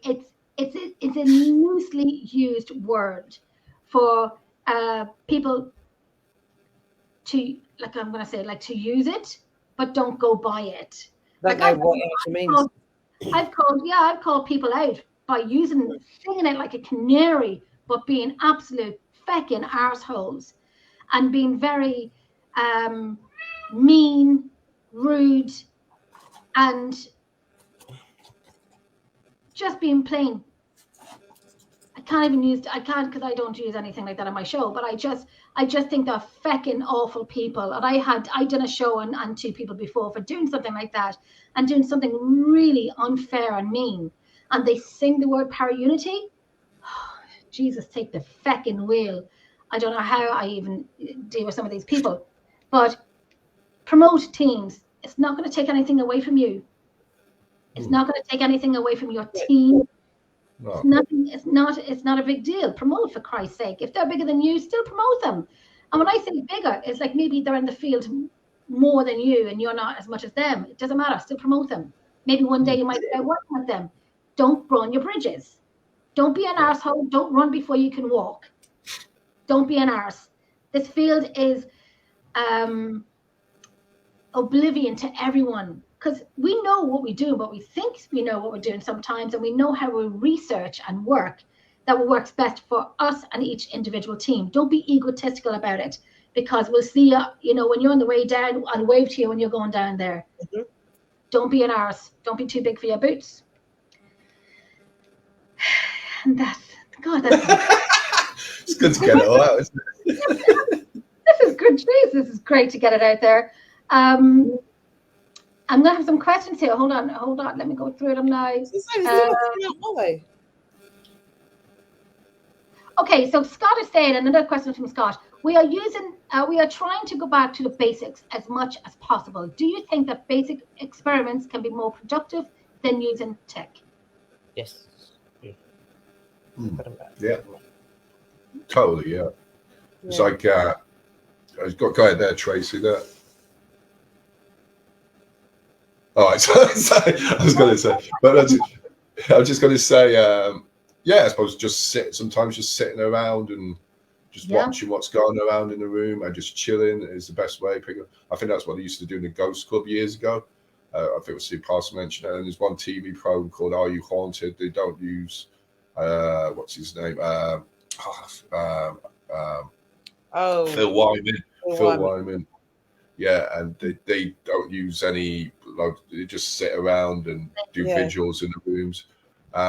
It's I suppose technology. Yeah, it's it's going back to basics there as well. It depends what you want to measure in the location there. As you said, like Steve Parsons before, he just goes there and measures infrasound at different times of the hours he's there. So it's. He does probably other stuff there, but that's specifically what he's doing there, and it depends what you want to do on a location, on an investigation. What is the word investigation again? Is it testing? Is it doing a study, research, or whatever? It's what you want to do at that location for those few hours. If you go back to basics, are you using such things as digital recorders? Pen, paper. But how can you document your findings then? How can you record your findings? Or is it just word of mouth? Say we had inflection of heat and cold and air and cold. How can you document? So when I say I'm going to go back to basics, right, it's like a handheld camera on a tripod, recorded, pen, paper, because you have to have a pen and paper. You need to document everything down. And a voice recorder. That's it.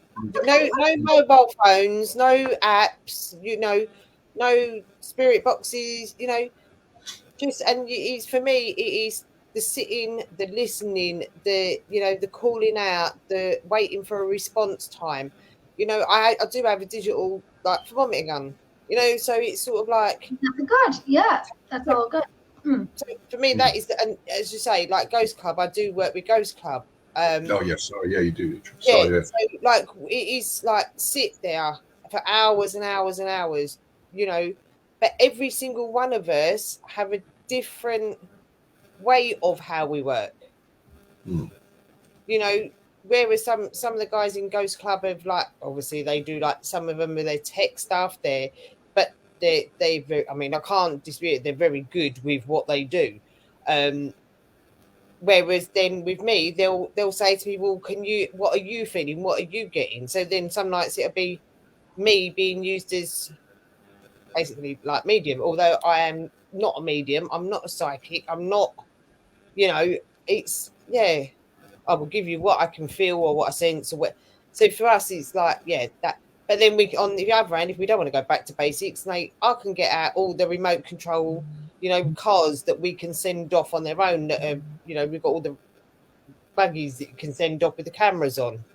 I can't get all that out, but it's just no. I prefer to go back just pen, paper, camera. And I suppose. Go ahead, Anthony. I suppose what is going back to an investigation, where's that word usually used? And it's used in the, I suppose, in the criminal justice sense. So if you're like a policeman, you go in there, you're taking accounts on pen and paper, you're asking for witnesses to come forward of the accounts, and then you could use those accounts, go to the location and see, like, you're inquiring, say that's the building or whatever ghost there is your suspect, and you try and interview them on those kind of basis, or try and find what happens in that location that is similar to what people are giving the accounts for there. If you're treating it like, which should be an investigation, the word more serious, like how it's used in the police field, the criminal field, instead of just there just to scare the shit out of each other there and to get as much money as you can out of people from the location. But I suppose it's going back, as I said, back to basics, getting a count and see if it's any similar in the location, like somebody's seen shadows or lighting and all that. See if there's any cars in the vicinity around the area. It doesn't have to be the location. You have to look around the building and see what's around there.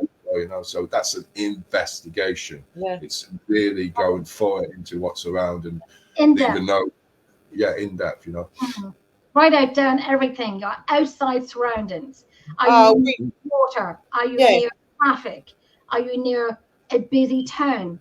And then inside, like you do your baseline reading, and then you do it. Always carry it around with you, and then do it every time somebody feels something. You kind of like, say you go into a room and you're going to spend 20 minutes there. Just say you're going to spend 20 minutes. Take the reading, the beginning. Somebody feels something, take a reading then, and then take a reading at the end of it. You know, just to see, note it, like Tracy said, pen and paper, note it down. Yep. And then you kind of go back to it and do the same thing again, or you go back to it later in the night and see if the same thing happens, or just fluctuation that happened in the middle of the night, or when you're in the room. You say about surroundings, like Saturday night when I was out, we was at the back of that building in that area. And all of a sudden it sounded like, you know, like when you hear a rocket take off and you get that whoosh, like that. Like, what the heck? So we walked round and there was a car that had parked up and there was like 4 young kids.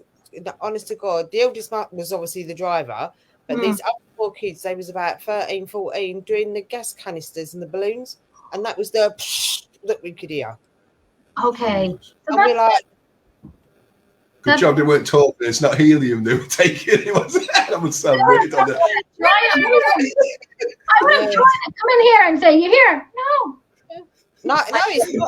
Yeah, helium. I think probably would have been safer, but these didn't it? There's another question here from Gillian. Gillian's saying, Anthony, have you ever gone to a location knowing another team has been there saying they got this and that, but you thought it was crap? I was there in the afternoon after Jen was there. I'm only joking. I'm only messing. No. After it was saying what's that again? So Gillian says if you have you ever gone to a location knowing another team has been there saying they got this and they got that, but you thought it was like crap, like you got nothing from it. So another team would have been there saying, I got this and I got that. You went and you got nothing. I suppose different. I suppose it's different for ourselves because we operate in a kind of, I don't know, some teams there that location we probably do different types of tests probably to other teams that have been there previously there. So we're probably able to witness stuff or see stuff there that might inherit. It might involve what might be described as paranormal. It's like the Athenaeum. Going back to just saying the Athenaeum there, you know, it's people witnessing whistles and all that. I know it's over the recording where I did a whistle. I have. A whistle came back Yeah. to about 3 seconds afterwards, but because it's in an auditorium there, it's going to sound and echo back. So the noise would come off. I got the whistle, and you know, because you're in a town, but it was COVID at the time, so it wasn't, pubs were closed. But we did get the whistle. But it was a say we whistled like that just twice, you get 2 or 3 back, or you get it longer, or I don't know, like I'll have to go over it now again tonight after this night. Well, I noticed myself, that was myself, my own sound coming back off the building. I whistled and I heard the reverberation. It came back on the recording there. But also there's pipe in there as well. There's people I could hear in certain areas of the rooms that were putting, sticking the kettle on. You could hear the pipes, go off, and they were creating this kind of chugger kind of sound and whistling kind of sound as well. So it could have been pipe in there. Very quickly, I'm going to show you what the Athenaeum looks like. You can still talk there, but I'm going to show quickly just the hallway of the Athenaeum. But there was, go ahead. Sorry, sis. Sorry. Just above the door, that up there is a balcony where you can sit. There's a balcony there, and where Anthony's standing there's a stage, and then that's the second floor, and then you have the first floor, obviously downstairs. So it is a pretty big building that you've been in, the Athenaeum Museum. Yeah, it is, and the sound does reverberate. It's a theatre, so sound is going to, that you just showed obviously shows the different where it could reverb. Yeah, it does, and you're right there, Trace. And I suppose, but from other people, other teams going in from other places, there, I suppose the places I've been to, I respect every team that's gone in there beforehand there, and the owners like Shawnee of the Athenaeum there, and there is stuff there. It's as he's saying, what is a ghost? Do I connect it on getting on recordings, or do I get it over what people experience through the conscious mind? But if we're dealing with a spirit that's able to interact and communicate with us, it must have a conscious mind, and we must be able to. It must be able to interact with us, so we can. What I'm trying to say is that it's not going to come over recording, it's going to come over our psychological or physiological kind of tests. So it's mostly divination, so scrying or automatic writing or seances or just tuning in, so not really. I don't think that everyone else is going to. No, not really. I don't think most of the teams in Ireland are very good, as in they don't over exaggerate too much. Really? Really? They don't over. I think they do. Some of them do, but not places I've been to afterwards. No. We can do it and show the overactors of Ireland. Really? Not places I've been to afterwards. Like there's great teams out there. I'm not going to name them because there's loads of them. Yes. You know who you are. I comment on your page. There are a few that they are very, very circle happy. But the thing is with that, then the circle happy ones, or the ones that get extraordinary stuff, aren't going to let teams in like myself in afterwards. There, or yourself there, Jenny, because they don't acknowledge any other teams. They want the fame and all that, or they want the location themselves. Apart from that, they're not bothered about any other people by themselves. So so the places I've been to have been done by well-respected teams that are friendly, and you get what they've got, and you see what you get then as well. They share after. Say somebody have been to a location before, and I've shared with many teams. I've been to a location before, and they got this and got that, and I'm like, oh, "Did you get this?" And they said, "Yes." I will throw audio over to them, like nobody's business, listen to this. I'm kind of doing it with another team at this moment. We're waiting for them to find out what's happening, and I'm vice versa, and we have collaborated, in the background because nothing is in the open yet, if that makes sense. But it's kind of something. It's not in the pipeline. It's just between two people, and it's figuring something out of a place. I knew something, and I said to a friend of mine, and I said, "Did you ever get this and that from a certain location?" And they looked at me and they smiled, and I'm like, "You did. I know you did, because nobody that we know has gotten this." And I'm like, "Oh my God, you're smiling. You got this." And the person said, and I'm like, "Did you get this?" And they smiled, and I'm like, "Shut the fuck up. Did you get that too?" I don't know. I've lost the conversation. What did you get this? I did. Did you get it? No, I don't get it. I can't say it, but this is how people in the background work. I can't say it because it's in the background, but this is how good teams work. To say, "Oh my God," because I didn't tell anybody this, and I said it to my friend and another team, and they said they got it too. They just smiled and said yes, and I'm like, no, because this came from my head. When I'm asking questions in this location, came from my head. The answers came from, I'm going to say the spirit box. It did, but the answers were very to the questions I was asking. So we're writing it down, we're noting it down, and so on. And then I don't know this about this location. Isn't it crazy when you're in the field for a long time? Questions just openly come in your head and you just ask them, and then the answers coming from. I know I sound a little bit crazy, maybe a little bit, but do you know what I'm saying? It's just these little things that you don't put there all the time, but it's building that thing that we do in the background, that we don't go, "Hey, let's go live and do this." We do it, you do your groundwork in the background, if that makes sense. You do your work in the background. But I've got questions here, and Jenny's over talking. Sasha. Okay, so Gillian's saying a lot of time I won't comment simply because I have nothing to say on that page or because I have different opinions. People can be very self-glorifying on what they consider good content. I'm going to say, Gillian, if I have a good piece of audio put up, I'm going to say, this is my shit. This is the one that I think it is freaking amazing.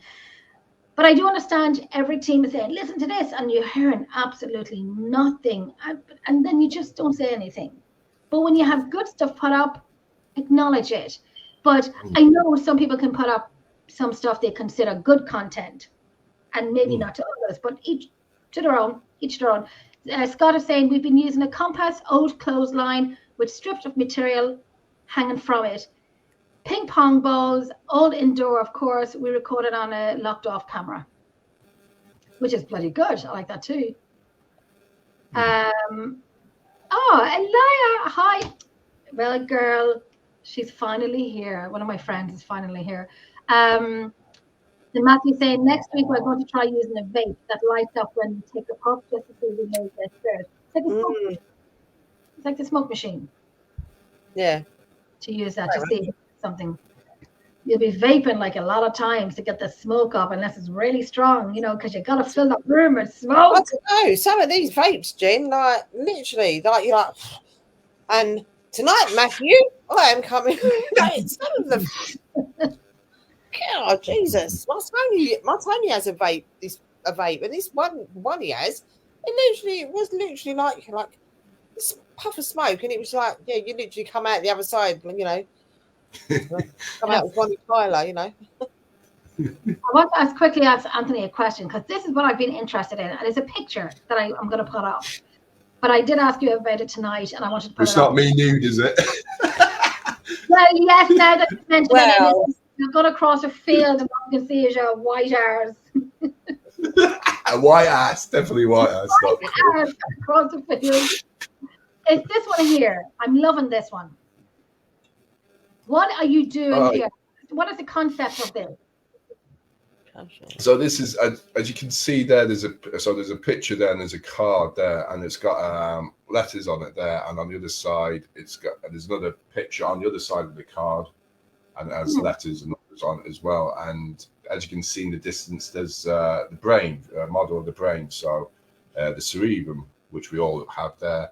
But we did an experiment there using the talking board, the Ouija board, and asked specific questions, a set of 6 questions, 6 to 8, I think it was 8 questions there, asking about the spirit's consciousness, the brain, their brain, how it operates, and ourselves, how our brains operate, and how it operates the moments before death, or when we're dreaming. And it was, so we asked the question, like we asked, what's the last part of the brain to shut off before we die? And as you can see there, you might be able to see it there, folks, the letter B, the parietal lobe, top of the head, that was signified as location that turns, is the last part of the brain to operate before we die. Wow. The interesting bit about this, because the way we found out there, folks, was because we used a planchette or a glass, and we put our finger on the glass or the planchette, and like a normal Ouija board, then I went up to the letter B after I asked that question, what part of the brain last survives, what part of the brain is last to operate before we die?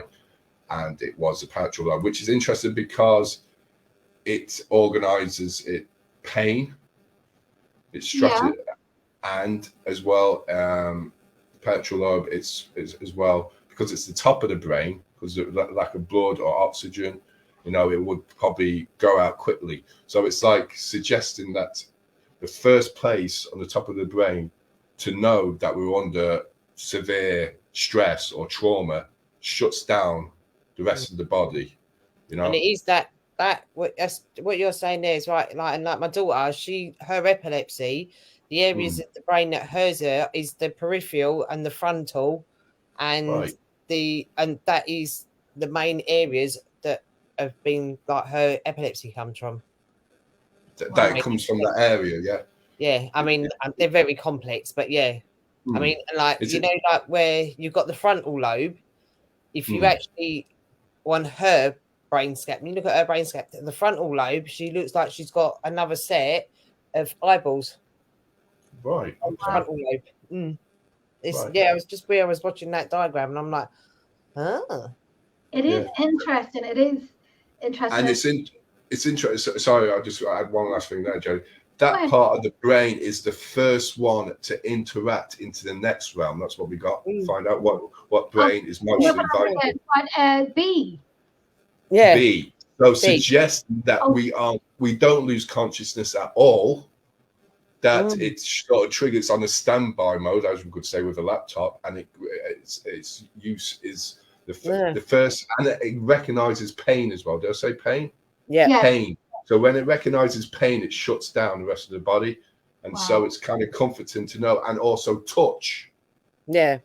So you've been told, like when somebody's about to die, there, keep on holding them, hold their hand because they still recognize that you're there. Is that C? Is that C? That's B. The letter B.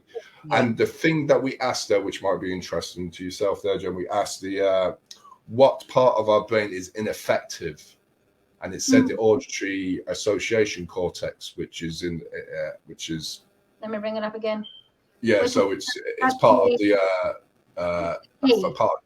temporal lobe there, and I think it's the thing is with this is that we're not using it specifically on our realm as much as we should do. So the thing is that we're not taught, we're not listening in to these spirits. They're talking all the time, but we can't figure them out. We get these EVPs and all that, but we're only getting a snippet of what they're actually doing. And actually this is when we ask them what is magnified and better in the afterlife, in the spirit world.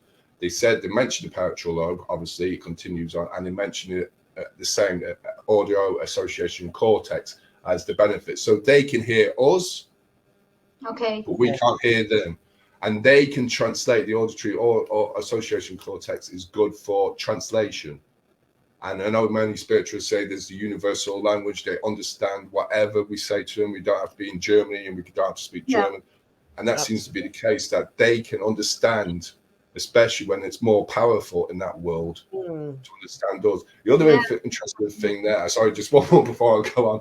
It's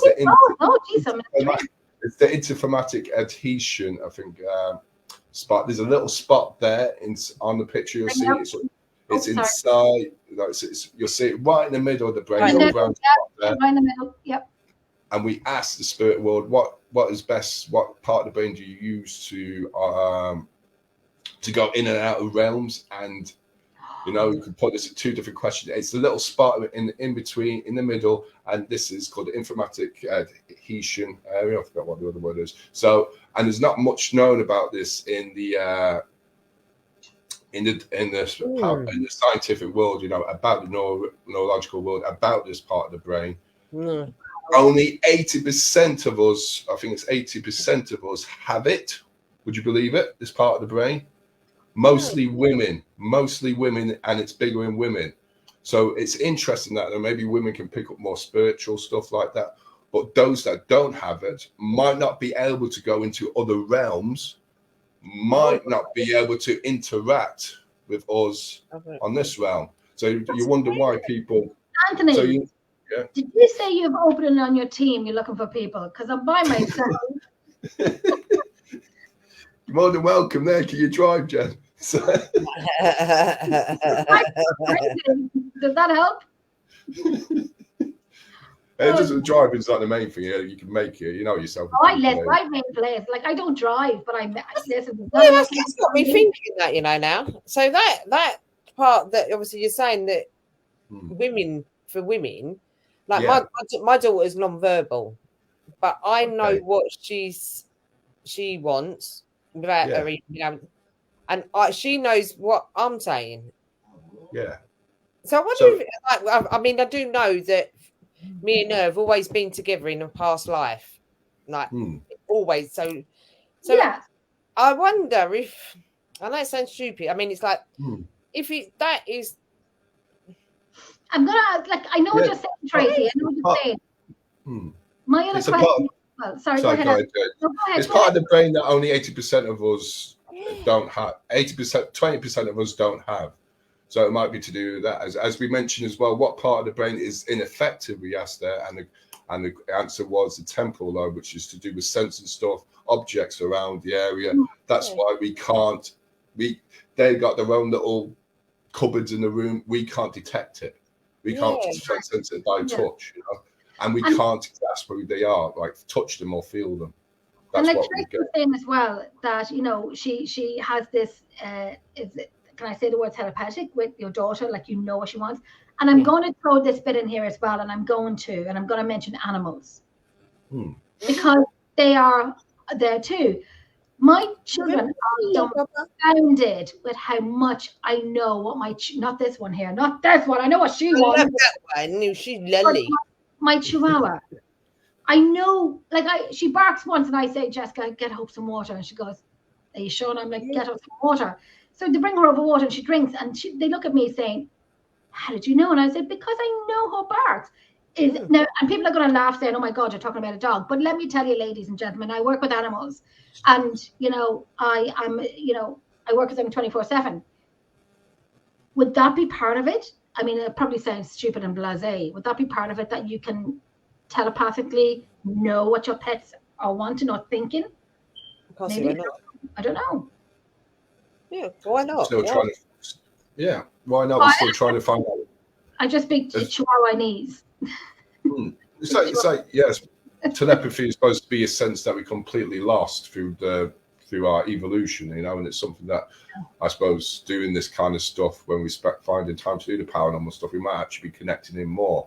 Now, I suppose with ghosts and all that, if they got conscious mind, we'd be connecting in through their conscious mind. We can use telepathy not just with the living, with our team members or guests, but we can also do it with spirits as well, you know.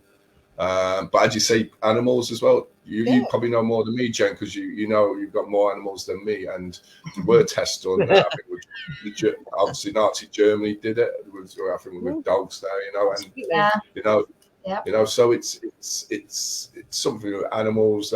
Yes, you know, the more than you know, they have more unique senses than what we have as well. Or they might be connected with more than that we don't know as well. No? I know some people want to take their animals on investigations, and a question was put up on Facebook one time many years ago saying, would you take your pet on investigations? And my answer was, no, you don't, because it's what you are getting into. Don't be an arse. Basically, don't be an arse. Don't take your pet. Don't be a Billy Big Balls arse by taking your pet on locations. I'm going to say it how it is. By taking your pet. Oh, look, you cannot document. You know your dog. Everybody knows our pets or the cats or whatever. I joked one time, if we're going into a tunnel, which I've been to tunnels, and you send a canary in. If it comes out, we go in. If it doesn't come out, we don't go in. And the old style, I call it the old style of the rampage, is putting a cat in a cat cage. If it's quiet walking in, it's great. If it goes meow, meow, go crazy, you know, that's your detective say there's something here and let's walk back out. But, you know, well, that was a joke, guys, and nobody laughed at it. Nobody laughed at my bloody joke. I wasn't a real now, Anthony. Did I get your bag? I hope I did. No. Yes, I did. Because you looked. Yes, I did. I won't take any pets or investigations anyway because you don't tip up. Feckers like, stop scratching. Beck's sake, fuck's sake, stop. What's this panda noise? Doing the EVP session here. Beckett, stop it. I think my bomb dive here. I want to talk about very quickly because we've got 10 minutes left. I want to talk about the Day of the Unexplained. I do have one more question here. Where is it? Do you believe, this is from Jackie, do you believe spirits gravitate to certain types of people, i.e. a priest will go to someone with their religious beliefs? So attracted, you think ghosts attracted to different types? Do they gravitate towards certain people? Like a priest would gravitate towards religion. Would spirits gravitate towards people? Certain people. I suppose. Like. I suppose spirits. I suppose they would. I don't know that. I don't know. I don't know what the spirit world is like around us. There is it massive. Like there's loads of spirits in my room right now, but we can't perceive them. We can't sense them there. Yeah. I suppose it's what our values are. If we're skeptic, we're not going to. Well, if we don't believe, or we're believers, but we're not actually taking any notice there as well, because I don't know if there is ghosts there, like, you know, whether they are actually around us there. I suppose it depends who you are, who your community is, who's in your household, whether you're inviting them or whether you're in a group that is interested to invite them, whether what your beliefs is religious or what you do in your spare time is in watching TV or your hobbies or interests like magic and all that. You might not be believing. You might believe in magic, sleight of hand, but you might not believe in ghosts, which most magicians do. Like, but I suppose, what was the question again? So, was it? Ghosts will gravitate towards certain people. I suppose they will. Yeah, I suppose they will. And those that are aware of them, those that are aware of them. Yeah, I do think they would gravitate towards that. I do believe that very much so. I really do believe that. This it's going to go off the track, but I'll talk about that a different day. What I was going to tell you, but there's a video that I want to send you, Anthony. There's a video that I want to send you, and I'll put it on the show a different night. It's nothing got to do with what we're talking about now, but I'm interested in your opinion on it. I want to talk about Day of the Unexplained. Right. Day of the Unexplained. Fill us in about that. When it's happening, what is happening, who's going to be there? So it's happening Saturday, February 18th, Saturday 18th of February 2023. There's the email address. Founded it with great friend Mary Nolan from Back in Time Paranormal Investigators. And it's to do with, I suppose it's just a gathering of people who like-minded in the subject of the paranormal, supernatural, Forteana, ufology, any of those subjects there, or history as well, you know. I was asked this question the other day. I should have fucking answered it there. I was asked that, what would the skeptics, why would a skeptic, those who don't believe in that, why would they turn up for it, you know? I should have said, well, you know, I should have said, well, why, you want to expect a fucking Garth Brooks fan to go to a fucking Nicki Minaj fucking concert, would you? You know? If you don't believe in it, don't fucking go. Don't be stupid, you know? It's true. Why do we have to cater for skeptic people? Why do we have to cater for skeptic? If you're skeptic, why the fuck are you turning up? Not unless your partner is, that's fine. Because I think they might want to kind of try and question someone. Come to me. I'm gonna be there, people. Come to me. I'm going to tell you what I think. So yeah, so it's for everyone there, but it's if you're skeptic, you might as well just leave it there. But you know, there's other stuff. You can buy books there. The speakers will be there. We have 8 speakers in total. We have those that are in the country. We have Helena B. Scott there, who's written books, an author, who's a member of the Ghost Club as well. There, same as Tracy there, and she's into the occult and historian. And we also have Dr. Eamon Ansborough, who's into ufology, scientific coalition of UAPs, you know, unidentified aerial phenomena. But he's also appeared in, I think, that series with UFOs with Craig Charles, who was in that as well. Also, Warren Coates from Northern Ireland as well. He's coming down the longest team, running team in the Isle of Ireland. And then we have Steve Parsons and Kieran O'Keefe from Most Haunted, and Dr. Carl Cooper, who's on Paranormal Captured, and same as Ashley Dartwood, he's appeared on that. And also we have Dr. Gillian O'Brien, who's into dark tourism and history, so she'll be explaining about places like Spike Island and Kilmaine in jail, and she's written some good books there about the famine as well, you know, but mostly dark history there. So love it. I'll be there for the 2 nights. So the first night is going to be leisure for me. The second day, I'm going to be there from the afternoon for the first day, and then it's going to be leisure, and then go for dinner that evening and so on, and then, you know, the next day is going to be work. It's going to be amazing. I am so looking forward to it. My hotel. It's going to be, and all the teams there. If you're watching the show, then if you're a part of a team or a group or a public events team, there, send us on the photographs to our email address of the logo and your team members, and we'll put them up on the projector during the breaks. Yeah. You know, same with yourself there, Jenny, there, and also we'd be doing there'd be readings, people doing tarot, different types of readings, divination readings. There'd be people selling stuff there, and also the tickets are cheap. There's €30 there, but 20, even cheaper for you there, Jenny, because you got them free. I want two tickets because I am competitive. Don't come up against me, people. Don't come up against me. I am competitive. And when you were saying to like, share, and invite people to the page, well, I took that seriously, and I liked it. I shared it. I invited half of America, half of UK, and half all of Ireland. And when I was looking, and when I woke up on the Friday when you were announcing the winners, and I was like, oh God, I must top up just in case, And good job you did. Well, you said I was 12 behind. I was 12 behind, and I looked at you were 12 behind, yeah. When I looked at there was there was 300, 400, 500, 200, 500, whatever, and I was 993. Yeah, you put another 400 there on, but you were lucky there to do it within the hour. I am competitive. Don't come up against me. But I won 2 tickets. I won 2 tickets to go free entry. I am so glad I did. My hotel is booked. My tickets are sorted. I'm delighted. But if you want to buy tickets, here is the address that you can go into to buy the tickets. www.stmichaelsnewross.com. If you want to buy tickets, it's on the 18th of February in 2023 in New Ross in County Wexford. We are going to be there. Come on. You can't pay for us to be there. Come I know and in times of people find it hard to meet up there, or the people, this is a great gathering, so we'll meet up at the same place.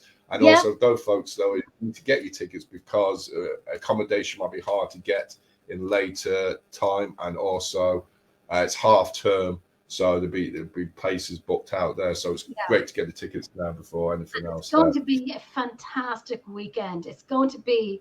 I am biting at the bit for it. I am biting at the bit. I'm locking my children at home. The animals are being locked up. The ex-husband told what dates I have to go away. I'm sitting at the door with my luggage right now, ready to go. I am ready. Aidan is coming down as well, so he's going to make an appearance as well, and I am looking forward to it. I'm thinking, is there any other questions here before we go? Is there anything you want to ask us, Anthony? Anything? I'm going to put you on the spot. Is there a question that you want to ask myself or Tracy? I'm going to turn the tables on you. Yeah, I suppose the question I'd ask you both is probably, I can't think of anything. I usually have a list myself. No, I suppose I would ask I suppose what's your thoughts on how maybe virtual reality might work with the paranormal in the future? Like, I know we've got like Meta with Facebook and all that. Twitter being taken over by Elon Musk and all that, being bought the other day. What's your virtuality? What do you reckon would? Everything's pinged up. Oh, that should make me jump then. What happened? Well, all the comments all of a sudden they've all just gone up on the side. I haven't seen it. That's what happened. No way. Holy God, there's a liar. We're coming off now in like a minute. Jesus. Oh, no. It's a bit funny then.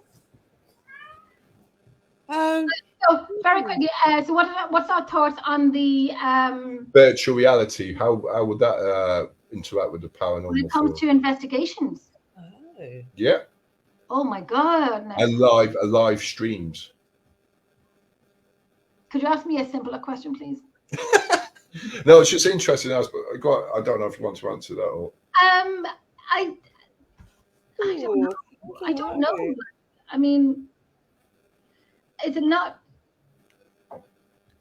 what we're not what we're doing already now, but virtual as in like you can touch and.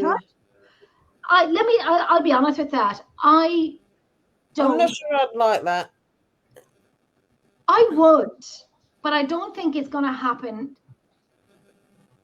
It might happen, but it's going to cost thousands to own one.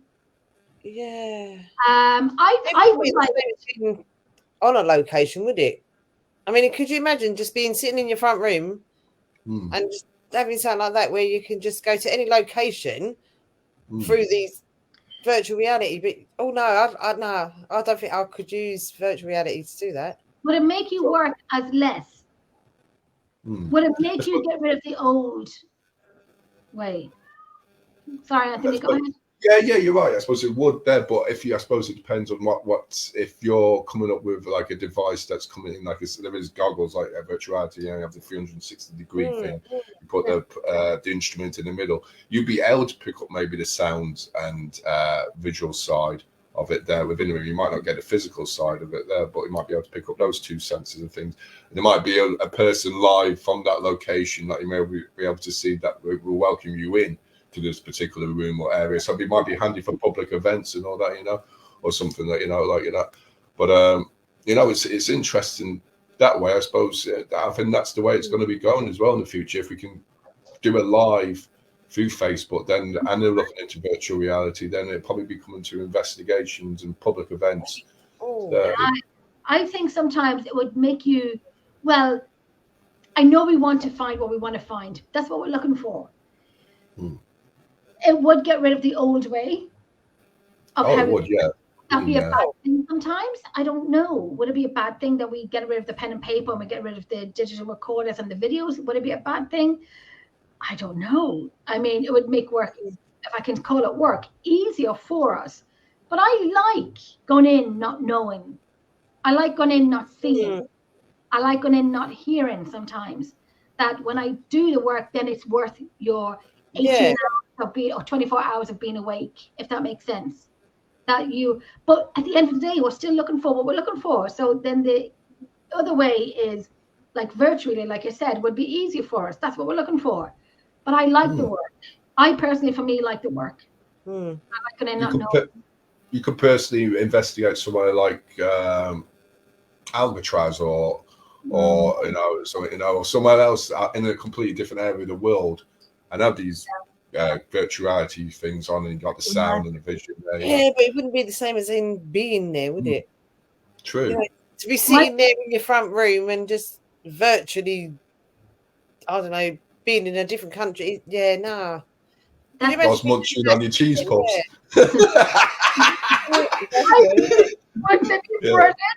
And then I can go to the bathroom and not take 10 people with me. My daughter wants to go with them for Christmas. She wants one for Christmas. So obviously we're going to get her one. But I'm going to get one. You know the paranormal one? The paranormal investigation one. You know when you put these VRs on? And it's the paranormal investigation one. You know the ones, the goggles you put on? Yeah. The paranormal one that you can get. And I'm going to get it. And I'm going to do it live when I'm doing it, when I'm using it. Because there's different types of them VR glasses, isn't there? You've got some that you put your phone in. No, these are the goggles ones. And you can get there's virtual reality ones that you can use. You put them on and you can put your phone in. And the phone does all that. And is it? I don't know what it is, but this is what she wants. So I'm going to get one because I've seen friends talking about the paranormal one, and I'm like, oh my god! And they have a lot of equipment on the table, and you have to pick. You can only pick two for the time being until you go up ranks. And I'm like, oh, I want to play this game so bad. So I said I'm going to get it for my daughter, but I'm also going to get the paranormal game for me and put it in. I'm going to wrap myself up in bubble wrap and put the dogs and breakables out of the way. So when I run or fall into something, sitting on the floor. It's going to happen. It's going to happen, let me tell you. But I'm going to do it live when I get one, and I do the paranormal game when I'm going to do it, and I'm going to do it live, and then you can see. So then basically, you can answer the question that Anthony just asked us. It's just that, really, yeah. Okay, then I'll try that, and then you'll see exactly what I'm like on a real investigation when I'm out in the field. When I'm out in the field. One last question before we go, Anthony, the very last one. If you had, now I'm robbing this question from another show, and I did say to them, I'm going to rob your question. If you could go anywhere in the world to investigate and money was not an object, where would you go? God, I haven't even thought of that. I wrote this question from my friend Brian. Sorry, Brian.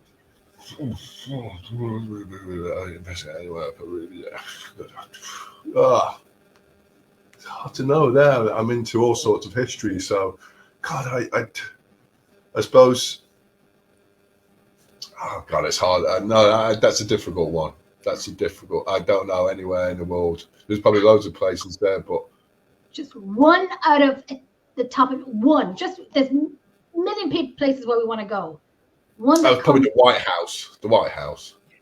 Yes. Yeah. Oh my God, I love it. Yes. Yeah.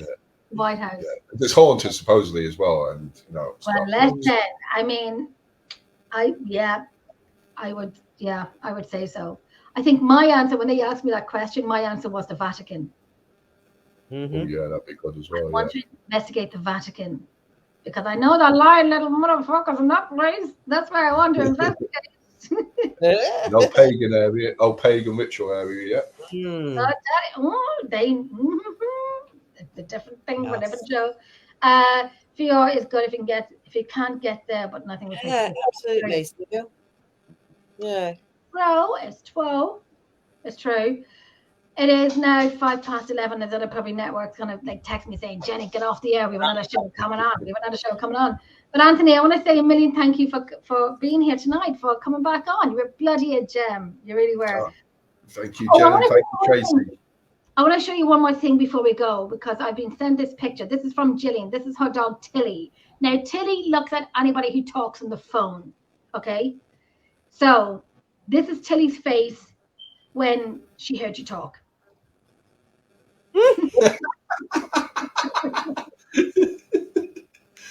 I know, Tilly. Oh. This is Tilly. She's about 4 months of age. She's a wee pet. She's lovely. She's Jillian's new dog. Nice. And she's a Rottweiler, isn't she? Just a dote. Like It's similar to my old dog there. That's her face when she heard you talk. And I was talking on the phone to her yesterday, a few days ago, and I'm whistling. And she's a head tilter. She's a head tilter. Means she's going to get away with everything. Everything she's going to get away with. What's this, Jackie? Don't knock pagan sites. What's that? Huh? Oh, yeah, it's probably because. No, it's because the Vatican is built on a Vatican pagan site there. You know, I'm not. Oh, Jackie's pagan. Yeah. Okay. Yeah, okay. It's built on an old.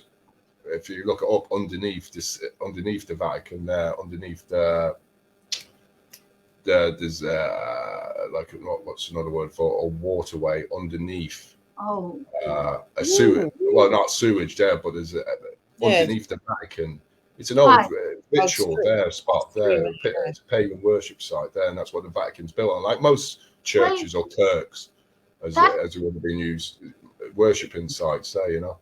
Well, you see that I wouldn't. You know, I when people want to talk about paranormal and religion, that's my go-to is paranormal and religion. Let me tell you, the Vatican, I don't care what it's built on, it's still religion that is probably definitely for a different show, but it's not for the faint of hearted. If you're very religious and very faint of heart, don't watch the one that I'm going to do about paranormal and religion, because you might not like me at the end of it, or you might not like me either way at the beginning of it. Doesn't matter.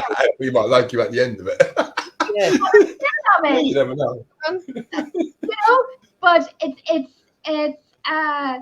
that's one of the places that I'd love to investigate is the Vatican, because of I remember one night I couldn't remember the name, and I said it's the big house where priest lives in. Oh, I remember that. Yeah. Like the Vatican. But Tracy, before we go, where would you like to investigate? The suicide forest in Japan. Yeah. Yeah, that'd be one I'd like to go. And I've got a phobia of forests, but it is somewhere I'd like to go.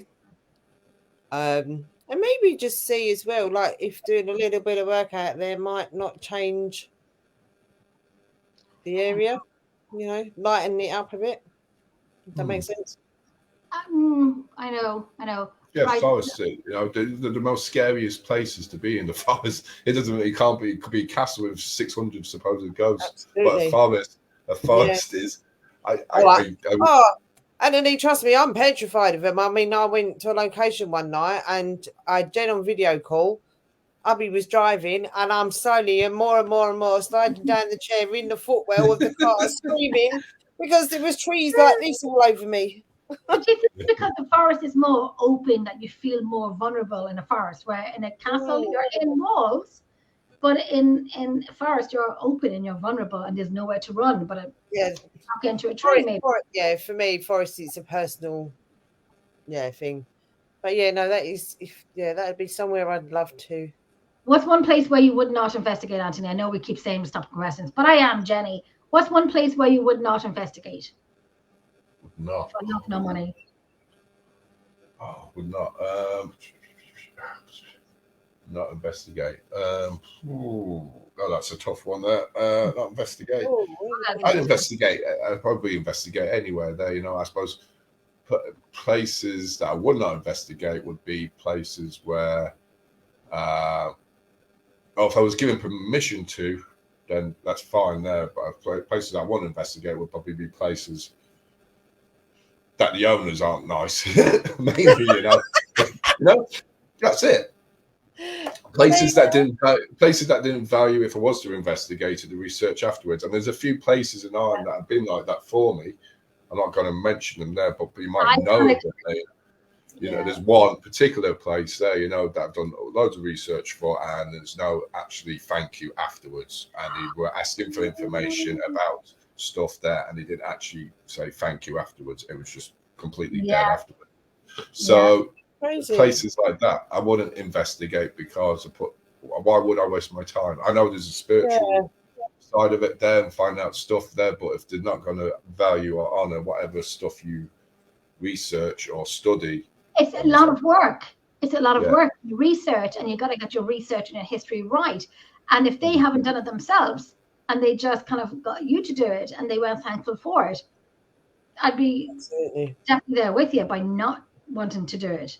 So anywhere, place where the owners are fine there, but no places that the owners aren't fine, Yeah. I've been to one recently where somebody was a little bit cocky and obnoxious, and when you say nothing but you see it, so you don't make eye contact because my face will speak many different languages. So I didn't make eye contact. If I did, I smiled, but I was I can read you. I can read you. And I didn't look at them too long.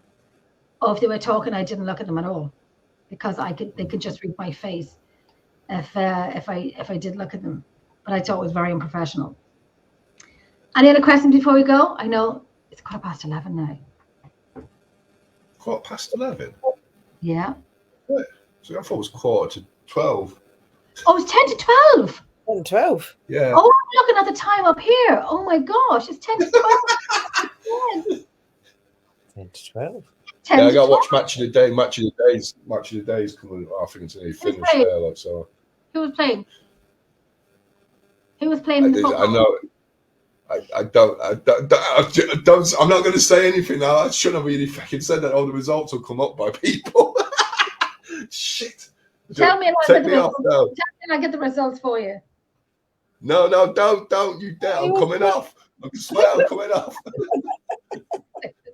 I didn't realize it was 10 to 12. I thought we were 15 minutes over, but we're not. We're almost half an hour over. Oh my God, I'll be getting the text now in a second. But I want to say, Anthony, thank you so much for coming on. Guys, if you are going to the Day of the Unexplained, it's the 18th of February, 2023, New Ross, County Wexford. The hosts are Anthony Carrigan and Mary Nolan. Anthony Carrigan, Ghost Area, and Mary Nolan, Back in Time Paranormal. www.stmichelesnewross.com. Get your tickets. There are freaking amazing speakers, and it's not often that it happens in Ireland. So there'll be fabulous people there. There'll be some amazing people there. So maybe not so much, but there'll be other people there that's amazing too. There'll be those that we already know are going to.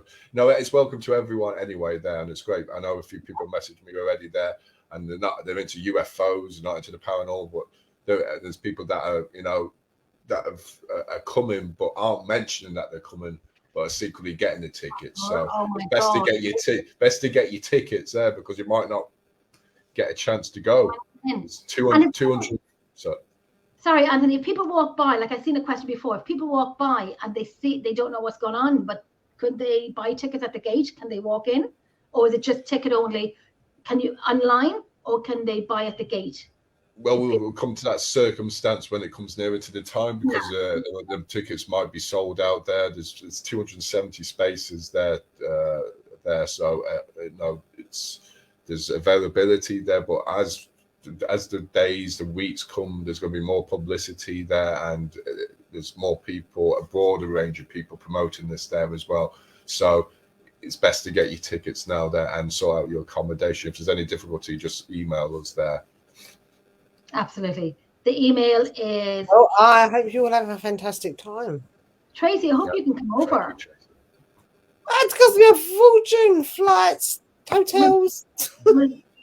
Girls, we'll sort something out. It depends, and I think I don't even know. I know I've got a location booked February. I know that, but I couldn't tell you.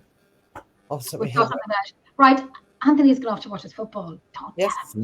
What team do you support? He won't tell us who's affected. We can't tell him. I'm not going to say. No, I'm not going to say. No. I know I'm going to go. I'm a Liverpool supporter. I'm Man City. I'm Liverpool. I'm a United fan. I'm Man City. But I'm not going to say which United. So. Oh, listen, I know a few. My home team's West Ham, but I'm a Liverpool supporter. Oh, you turned. I don't know. Did you see that TikTok I posted on my Facebook yesterday? No, I'm going to have a look at it. Yeah. Right, into the background a little bit. I want to say thank you everyone who commented, who threw questions in, who watched. Anthony, for coming on tonight. You are always a blast. You never know when you get me, but I'm glad I got you a little bit tonight, and I did a little bit. I did. Thank you. And thank you everyone for commenting there. And I know we didn't see them much there, but thank you there. We got them at the end. Tracy, as always, my fabulous co-host. You are a bloody gem, and I love the bones off you. My dog wants to go for wee-wees. I'm going to bring us into the background. Oh, look, Sasha, are you okay? Sasha! Hello, Baba. She's watching. Hello, Sasha. Does it in every show I do. So, guys, I'm going to bring us into the background. I want to say, everyone, thank you for watching, commenting, and we're back on next week. So, I'm going to say goodnight. I'm going to bring us into the background. I'll catch you later.